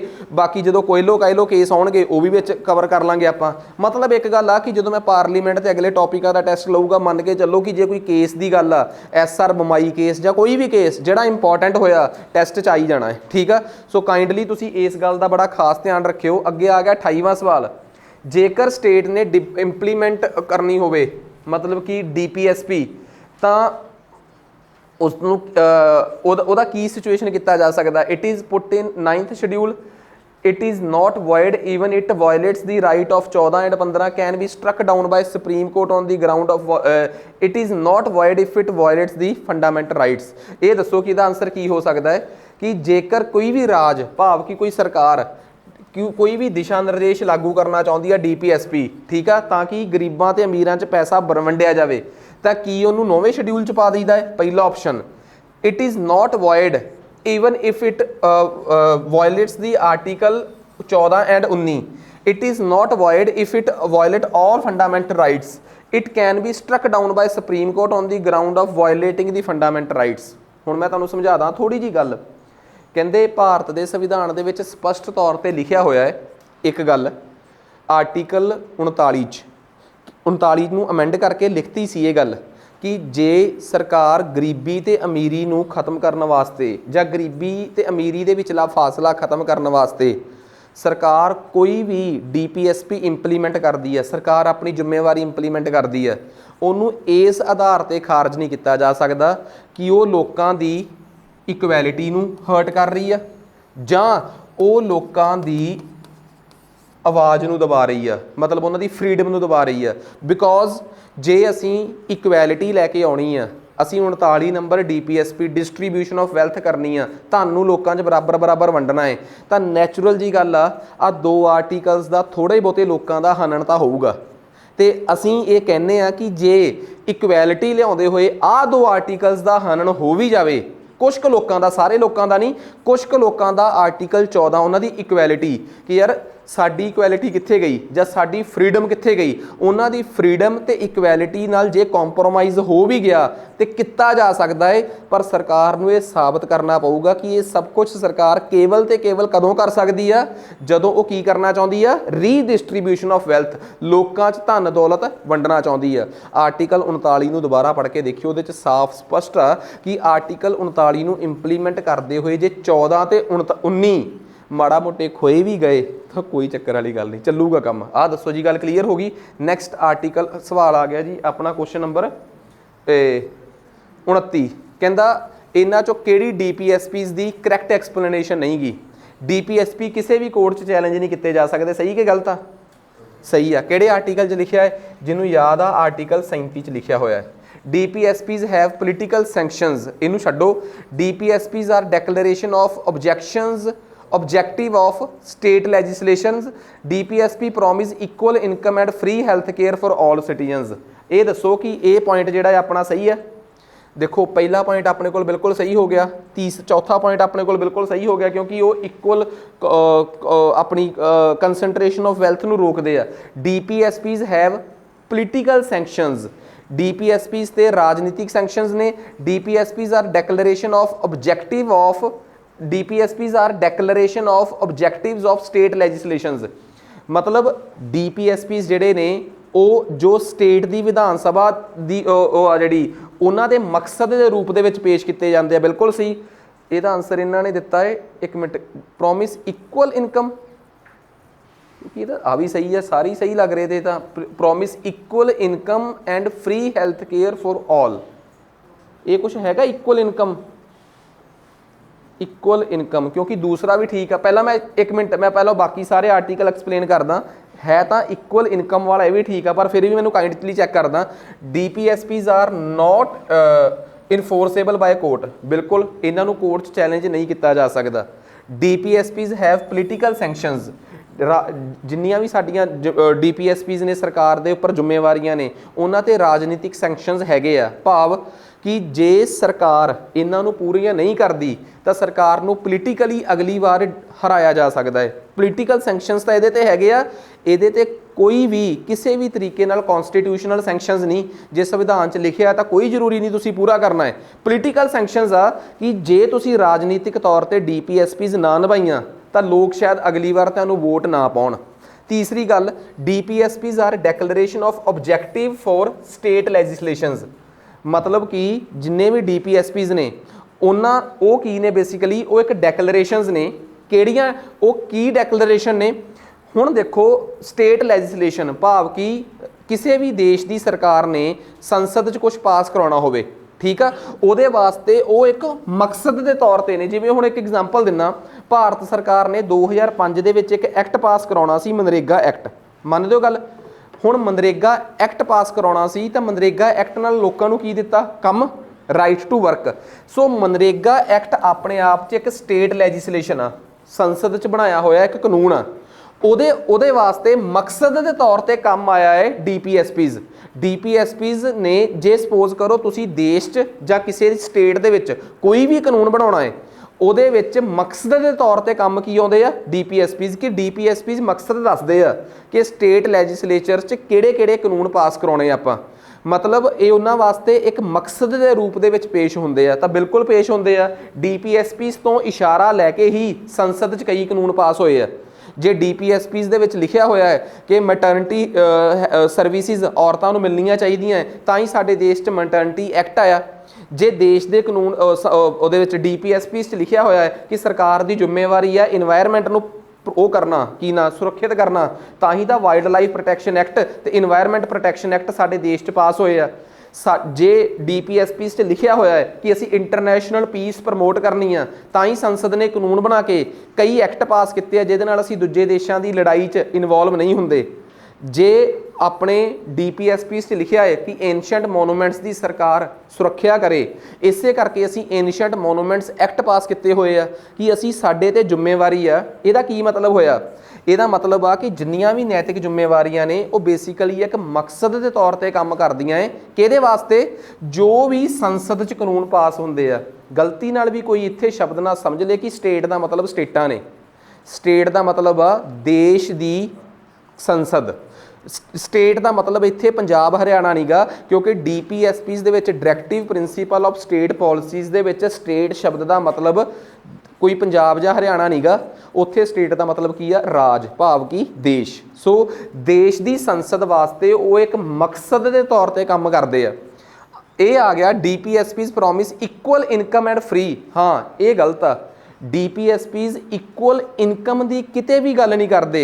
ਇੱਥੇ ਗਲਤ ਆ ਡਿਸਟਰੀਬਿਊਸ਼ਨ ਆਫ ਵੈਲਥ। ਧਿਆਨ ਨਾਲ ਦੇਖੋ, equal wages for equal work, ਕਿ ਇੱਕੋ ਜਿਹੇ ਕੰਮ ਦੀ ਇੱਕੋ ਜਿਹੀ ਤਨਖਾਹ ਮਿਲੂਗੀ, ਨਾ ਕਿ ਸਭ ਦੀ ਇਨਕਮ ਬਰਾਬਰ ਹੋ ਜੂਗੀ। ਇਹ ਆਪਾਂ ਥੋੜਾ ਜਿਹਾ ਟੈਕਨੀਕਲੀ ਗਲਤ ਲੈ ਗਏ ਸੀ। DPSPs ਡਿਸਟਰੀਬਿਊਸ਼ਨ ਆਫ ਵੈਲਥ ਦੀ ਗੱਲ ਕਰਦੇ ਆ। DPSPs equal work, equal pay for equal work ਦੀ ਗੱਲ ਕਰਦੇ ਆ। ਉਹ ਕਿਤੇ ਵੀ ਇਕੁਅਲ ਇਨਕਮ ਦੀ ਗੱਲ ਨਹੀਂ ਕਰਦੇ। ਆਹ ਗੱਲ ਦੱਸੋ, ਕਲੀਅਰ ਹੋ ਗਈ ਗੱਲ? ਸੋ ਨੈਕਸਟ ਆਪਣੇ ਕੋਲ ਆ ਗਿਆ ਲਾਸਟ ਕੁਐਸਚਨ, ਐਂਡ ਇਹ ਆ ਗਿਆ ਆਪਣੇ ਕੋਲ ਦਾ purpose of inclusion of DPSPs। ਇਹ ਦੱਸੋ, ਭਾਰਤ ਦੇ ਸੰਵਿਧਾਨ ਦੇ ਵਿੱਚ ਦੋ ਚੀਜ਼ਾਂ ਨੇ, ਫੰਡਾਮੈਂਟਲ ਰਾਈਟਸ ਕਿਉਂ ਪਾਏ ਗਏ ਆ ਤੇ DPSPs ਕਿਉਂ ਪਾਏ ਗਏ ਆ। ਮੈਂ ਇਹ ਗੱਲ ਪੜ੍ਹਾਉਂਦੇ ਹੋਏ ਵੀ ਦੱਸਿਆ ਸੀ ਕਿ ਭਾਰਤ ਦੇ ਸੰਵਿਧਾਨ ਦੇ ਵਿੱਚ ਫੰਡਾਮੈਂਟਲ ਰਾਈਟਸ ਇਸ ਕਰਕੇ ਐਡ ਕੀਤੇ ਗਏ ਆ ਤਾਂ ਕਿ ਲੋਕਾਂ ਨੂੰ ਰਾਜਨੀਤਿਕ ਤੌਰ ਤੇ, ਭਾਵ ਕਿ ਪੋਲੀਟੀਕਲ ਤੌਰ ਤੇ ਲੋਕਤੰਤਰਿਕ ਕੀਤਾ ਜਾ ਸਕੇ, ਲੋਕਾਂ ਨੂੰ ਪੋਲੀਟੀਕਲ ਅਧਿਕਾਰ ਮਿਲਣ। ਜੇ ਕੋਈ ਮੈਨੂੰ ਕਹੇ ਕਿ DPSPs ਕਿਉਂ ਪਾਏ ਗਏ ਆ, ਤੇ ਮੈਂ ਤੁਹਾਨੂੰ ਦੱਸ ਚੁੱਕਿਆ ਕਿ ਇੱਕ ਤਾਂ DPSPs ਨਾਲ ਲੋਕਾਂ ਨੂੰ ਸਮਾਜਿਕ ਅਧਿਕਾਰ ਮਿਲਣਗੇ। ਕਿਉਂ ਸਮਾਜਿਕ ਅਧਿਕਾਰ ਕਿਵੇਂ ਮਿਲਣਗੇ? ਉਹ ਸਮਾਜਿਕ ਤੌਰ ਤੇ ਅਪਲਿਫਟ ਹੋਣਗੇ ਜਦੋਂ ਉਹਨਾਂ ਨੂੰ ਆਰਟੀਕਲ 39 ਦੇ ਤਹਿਤ equal pay for equal work ਮਿਲਦੀ ਆ, ਜਦੋਂ ਉਹਨਾਂ ਨੂੰ ਰਾਈਟ ਟੂ ਵਰਕ ਮਿਲਦਾ ਹੈ, ਜਿੱਥੇ ਹਰ ਬੰਦੇ ਨੂੰ ਬਰਾਬਰ ਦਾ ਕੰਮ ਮਿਲੂਗਾ, ਸਮਾਜਿਕ ਤੌਰ ਤੇ ਵੀ ਅਪਲਿਫਟ ਹੋਊਗਾ। ਜਦੋਂ ਉਹਨਾਂ ਨੂੰ ਪੋਸ਼ਣ ਮਿਲੂਗਾ, ਆਰਟੀਕਲ 47 ਕਹਿੰਦਾ ਨਾ ਕਿ ਉਹਨਾਂ ਨੂੰ ਹੈਲਦੀ ਫੂਡ ਮਿਲਣਾ ਚਾਹੀਦਾ ਹੈ। ਆਰਟੀਕਲ 36 ਕਹਿੰਦਾ ਕਿ 46 ਕਹਿੰਦਾ ਹੈ, 47 ਤੋਂ ਬਾਅਦ ਇੱਕ 46 ਵੀ ਆ, ਉਹ ਕਹਿੰਦਾ ਕਿ ਸ਼ਡਿਊਲ ਕਾਸਟ ਤੇ ਸ਼ਡਿਊਲ ਟਰਾਈ ਭਾਈਚਾਰਾ ਜਿਹੜਾ ਉਹਨਾਂ ਦੀ ਅਪਲਿਫਟਮੈਂਟ ਵਾਸਤੇ ਕੰਮ ਕਰਨਾ ਹੈ। ਜਦੋਂ ਤੁਸੀਂ ਸਮਾਜ ਦੇ ਪਿਛੜੇ ਤਬਕੇ ਨੂੰ ਅਪਲਿਫਟ ਕਰਕੇ ਤਾਂ ਲੈ ਕੇ ਆਓਗੇ ਤਾਂ ਤੁਸੀਂ ਕਿਸ ਤਰੀਕੇ ਦੀ ਤਾਕਤ ਦੇ ਰਹੇ ਹੋ ਉਹਨਾਂ ਨੂੰ? ਸੋਸ਼ਲ, ਸਮਾਜਿਕ। ਤੇ ਜਦੋਂ ਤੁਸੀਂ ਰਾਈਟ ਟੂ ਵਰਕ ਜਾਂ ਉਹਨਾਂ ਨੂੰ ਮੈਟਰਨਿਟੀ ਬੈਨੀਫਿਟ ਦੇ ਰਹੇ ਹੋ ਜਾਂ ਉਹਨਾਂ ਨੂੰ ਸਹੂਲਤਾਂ ਦੇ ਰਹੇ ਹੋ ਜਿਹਦੇ ਨਾਲ ਉਹਨਾਂ ਦੇ ਘਰੇ ਚੁੱਲ੍ਹਾ ਬਲ ਰਿਹਾ ਹੈ, ਕੰਮ ਹੋ ਰਿਹਾ ਹੈ, ਉਹਨਾਂ ਦੇ ਘਰੇ ਪੈਸਾ ਆ ਰਿਹਾ ਹੈ, ਇਕੁਅਲ ਡਿਸਟਰੀਬਿਊਸ਼ਨ ਆਫ ਵੈਲਥ ਆ ਰਹੀ ਆ, ਤਾਂ ਤੁਸੀਂ ਉਹਨਾਂ ਨੂੰ ਕਿਸ ਤਰੀਕੇ ਦੇ ਹੱਕ ਦੇ ਰਹੇ ਹੋ? ਇਕਨੋਮਿਕ। ਸੋ ਪੇਪਰ 'ਚ ਜੇ ਤਾਂ ਮੇਰੀ ਆਹ ਗੱਲ ਸਮਝ ਆ ਗਈ ਤਾਂ ਸਮਝ ਲਿਓ, ਜੇ ਨਾ ਸਮਝ ਆਈ ਤਾਂ ਇਹਨੂੰ ਰੱਟਾ ਮਾਰ ਲਿਓ ਕਿ ਦੇਸ਼ ਦੇ ਵਿੱਚ ਫੰਡਾਮੈਂਟਲ ਰਾਈਟਸ ਜਿਹੜੇ ਆ ਉਹ ਪ੍ਰਮੋਟ ਕਰਦੇ ਆ ਪੋਲੀਟੀਕਲ ਡੈਮੋਕ੍ਰੇਸੀ, ਭਾਵ ਕਿ ਰਾਜਨੀਤਿਕ ਲੋਕਤੰਤਰ ਜਿਹੜਾ ਹੈ ਉਹਨੂੰ ਪ੍ਰਮੋਟ ਕਰਨ ਦੀ ਜ਼ਿੰਮੇਵਾਰੀ ਤਾਂ ਹੈਗੀ ਆ ਬੁਨਿਆਦੀ ਅਧਿਕਾਰਾਂ ਦੀ। ਤੇ ਜਿਹੜਾ ਸਮਾਜਿਕ ਤੇ ਆਰਥਿਕ ਲੋਕਤੰਤਰ ਆ, ਲੋਕਾਂ ਨੂੰ ਸਮਾਜਿਕ ਤੇ ਆਰਥਿਕ ਚੇਤਨਾ ਦੇਣੀ ਜਾਂ ਆਰਥਿਕ ਤੇ ਸਮਾਜਿਕ ਤੌਰ ਤੇ ਲੋਕਾਂ ਲਈ ਕੰਮ ਕਰਨਾ, ਇਹ ਪ੍ਰੋਵਾਈਡ ਕਰਦੀਆਂ ਸਾਡੇ ਦੇਸ਼ ਦੀਆਂ ਕੌਣ? DPSPs। ਸੋ ਆਹ ਦੱਸੋ ਜੀ, ਕਹਾਣੀ ਕਲੀਅਰ ਹੋ ਗਈ? ਸੋ ਇਹ ਆਪਣਾ ਟੈਸਟ ਸੀਗਾ। ਮੈਂ ਪਹਿਲਾਂ ਹੀ ਦੱਸ ਚੁੱਕਿਆ ਕਿ ਜਦੋਂ ਵੀ ਆਪਣਾ ਟੈਸਟ ਹੋਊਗਾ, ਜਿੰਨੇ ਵੀ ਆਪਣੇ ਅਗਲੇ ਮੰਡੇ ਜਾਂ ਆਪਣੇ ਜਿੰਨੇ ਵੀ ਮੰਡੇ ਟੈਸਟ ਹੋਣਗੇ, ਬਸ ਪਲੀਜ਼ ਇੱਕ ਤਾਂ ਉਹ ਸਬਜੈਕਟ ਬੇਸਡ ਹੋਣਗੇ ਕਿ ਇੱਕ ਦਿਨ 'ਚ ਸਿਰਫ ਇੱਕੋ ਹੀ ਸਬਜੈਕਟ ਦਾ ਟੈਸਟ ਹੋਊਗਾ, ਆਪਾਂ ਮਿਕਸ ਕਰਕੇ ਟੈਸਟ ਨਹੀਂ ਲਵਾਂਗੇ। ਤੇ ਜਿਹੜਾ ਵੀ ਟੈਸਟ ਹੋਊਗਾ ਉਹ ਆਲਰੇਡੀ ਜਿਹੜੇ ਆਪਣੇ ਸਬਜੈਕਟ ਕਲਾਸ 'ਚ ਹੋਏ ਆ ਉਹਨਾਂ 'ਚੋਂ ਹੋਊਗਾ। ਤੇ ਤੀਸਰੀ ਗੱਲ ਇਹ ਆ ਕਿ ਜੇ ਉਹ ਟੈਸਟ ਟੈਕਨੀਕਲ ਆ, ਭਾਵ ਮੈਥ ਰੀਜ਼ਨਿੰਗ ਦਾ ਹੈ, ਫਿਰ ਤਾਂ ਸਵਾਲ 15 ਰੱਖੇ ਜਾਣਗੇ। ਤੇ ਜੇ ਟੈਸਟ GK ਜਾਂ ਇਹੋ ਜਿਹੇ ਸਬਜੈਕਟਾਂ ਦਾ ਜਿਹਦੇ 'ਚ 1 ਮਿੰਟ 'ਚ ਆਪਾਂ ਇੱਕ ਸਵਾਲ ਦਾ ਜਵਾਬ ਦੇਖ ਸਕਦੇ ਹਾਂ, ਤਾਂ ਫਿਰ ਉਹ ਟੈਸਟ ਜਿਹੜਾ ਹੈ ਉਹ ਤਕਰੀਬਨ 30 ਸਵਾਲਾਂ ਦਾ ਹੋਊਗਾ। ਤੇ 40 ਤੋਂ ਲੈ ਕੇ 45 ਮਿੰਟ ਤੱਕ ਦੀ ਹਰ ਰੋਜ਼ ਉਸੇ ਦਿਨ ਜਿਸ ਦਿਨ ਟੈਸਟ ਹੋਊਗਾ ਉਹਦੀ ਡਿਸਕਸ਼ਨ ਹੋਊਗੀ। ਤੇ ਟੈਸਟ ਦੀ ਡਿਸਕਸ਼ਨ ਤੋਂ ਬਾਅਦ ਤੁਸੀਂ ਇੱਕ ਫੰਡਾਮੈਂਟਲ ਆਪਣਾ ਇੱਕ ਬੇਸ ਬਣਾ ਲਿਓ ਕਿ ਟੈਸਟ ਤੋਂ ਬਾਅਦ ਤੁਸੀਂ ਉਸ ਟੈਸਟ ਦੀਆਂ ਕਮੀਆਂ ਦੇ ਥਰੂ ਉਸ ਸਾਰੇ ਚੈਪਟਰ ਨੂੰ ਰਿਵਾਈਜ਼ ਕਰਨਾ ਹੈ। ਰਿਵਾਈਜ਼ ਕਰਨ ਦਾ ਮਤਲਬ ਇਹ ਆ ਦੁਬਾਰਾ ਫਿਰ ਉਹ MCQs ਕਰਕੇ ਦੇਖਣੇ ਆ ਜਿੱਥੋਂ ਤੁਸੀਂ ਗਲਤੀ ਕਰਕੇ ਆਏ ਹੋ। ਜਦੋਂ ਅਗਲੀ ਵਾਰ ਤੁਸੀਂ ਟੈਸਟ ਦੇਣਾ ਹੈ ਤੇ GK ਦਾ ਕੋਈ ਵੀ ਟੈਸਟ ਦੇਣਾ ਹੈ, ਮੈਂ ਤੁਹਾਨੂੰ ਇੱਕ ਗੱਲ ਦੱਸਦਾ, ਲੈਕਚਰ ਲਾਏ ਬਿਨਾਂ ਟੈਸਟ ਨਾ ਦਿਓ। ਲੈਕਚਰ ਲਾ ਕੇ ਰਿਵੀਜ਼ਨ ਕਰਿਓ। ਤੁਹਾਡੇ ਸਾਰਿਆਂ ਕੋਲ ਕੋਰਸ 'ਚ ਤੁਸੀਂ ਇਨਰੋਲਡ ਹੋ ਜਿਨ੍ਹਾਂ ਨੇ ਫੁੱਲ ਲੈਕਚਰ ਲਾਏ ਹੋਏ ਆ ਦੂਜੀ ਵਾਰ ਫੁੱਲ ਲੈਕਚਰ ਲਾਉਣਾ ਮੂਰਖਤਾ ਹੈ। ਘੱਟੋ ਘੱਟ ਮੈਰਾਥਨਸ ਦੇ ਫੋਲਡਰ 'ਚ ਜਾ ਕੇ ਤੁਸੀਂ ਕੁਇਕਲੀ ਰਿਵਾਈਜ਼ ਕਰ ਲਓ ਉਹਨੇ ਫੋਲਡਰ ਨੂੰ, ਫਿਰ ਉਸ ਤੋਂ ਬਾਅਦ ਤੁਸੀਂ ਆਪਣੀ ਘਟਨਾ ਚੱਕਰ ਇਕੱਲੇ ਘਟਨਾ ਚੱਕਰ ਦੇ ਕੁਐਸਚਨ ਕਰਕੇ ਆਓਗੇ ਤੁਹਾਨੂੰ ਕੁਝ ਨਹੀਂ ਸਮਝ ਆਉਣਾ। ਉਹੀ ਸਵਾਲ ਇੱਥੇ ਥੋੜਾ ਜਿਹਾ ਬਦਲ ਕੇ ਆ ਗਿਆ, ਤੁਸੀਂ ਗਲਤ ਕਰ ਲਏ, ਇੱਥੋਂ ਬਾਅਦ ਬਦਲ ਕੇ ਪੇਪਰ 'ਚ ਚਲੇ ਜਾਊਗਾ, ਉੱਥੇ ਫਿਰ ਗਲਤ ਕਰ ਲਓਗੇ। ਜਿੰਨੇ ਮਰਜ਼ੀ ਸਵਾਲ ਕਰੀ ਜਾਓ, ਕੋਈ ਹੱਲ ਨਹੀਂਗਾ। ਸਵਾਲ ਸੋਚ ਕੇ ਅਟੈਂਪਟ ਕਰਨਾ ਹੈ। ਪੇਪਰ ਪਾਉਣ ਵਾਲੇ ਨੇ ਤੁਹਾਡਾ ਪੇਪਰ ਵਾਲਾ ਸਵਾਲ ਮਾੜਾ ਜਿਹਾ ਫੇਰ ਬਦਲ ਦੇਣਾ ਹੈ ਜਾਂ ਕਿਸੇ ਨਵੇਂ ਐਂਗਲ ਤੋਂ ਸਵਾਲ ਆ ਜਾਣਾ ਹੈ, ਤੁਸੀਂ ਫੇਰ ਟਰੈਪ ਹੋ ਜਾਣਾ ਹੈ। ਜੇ ਇਹੋ ਜਿਹੇ ਟਰੈਪ ਤੋਂ ਬਚਣਾ ਹੈ ਨਾ ਤਾਂ ਇਹਨਾਂ ਗੱਲਾਂ ਦਾ ਖਾਸ ਧਿਆਨ ਰੱਖਿਓ, ਠੀਕ ਹੈ।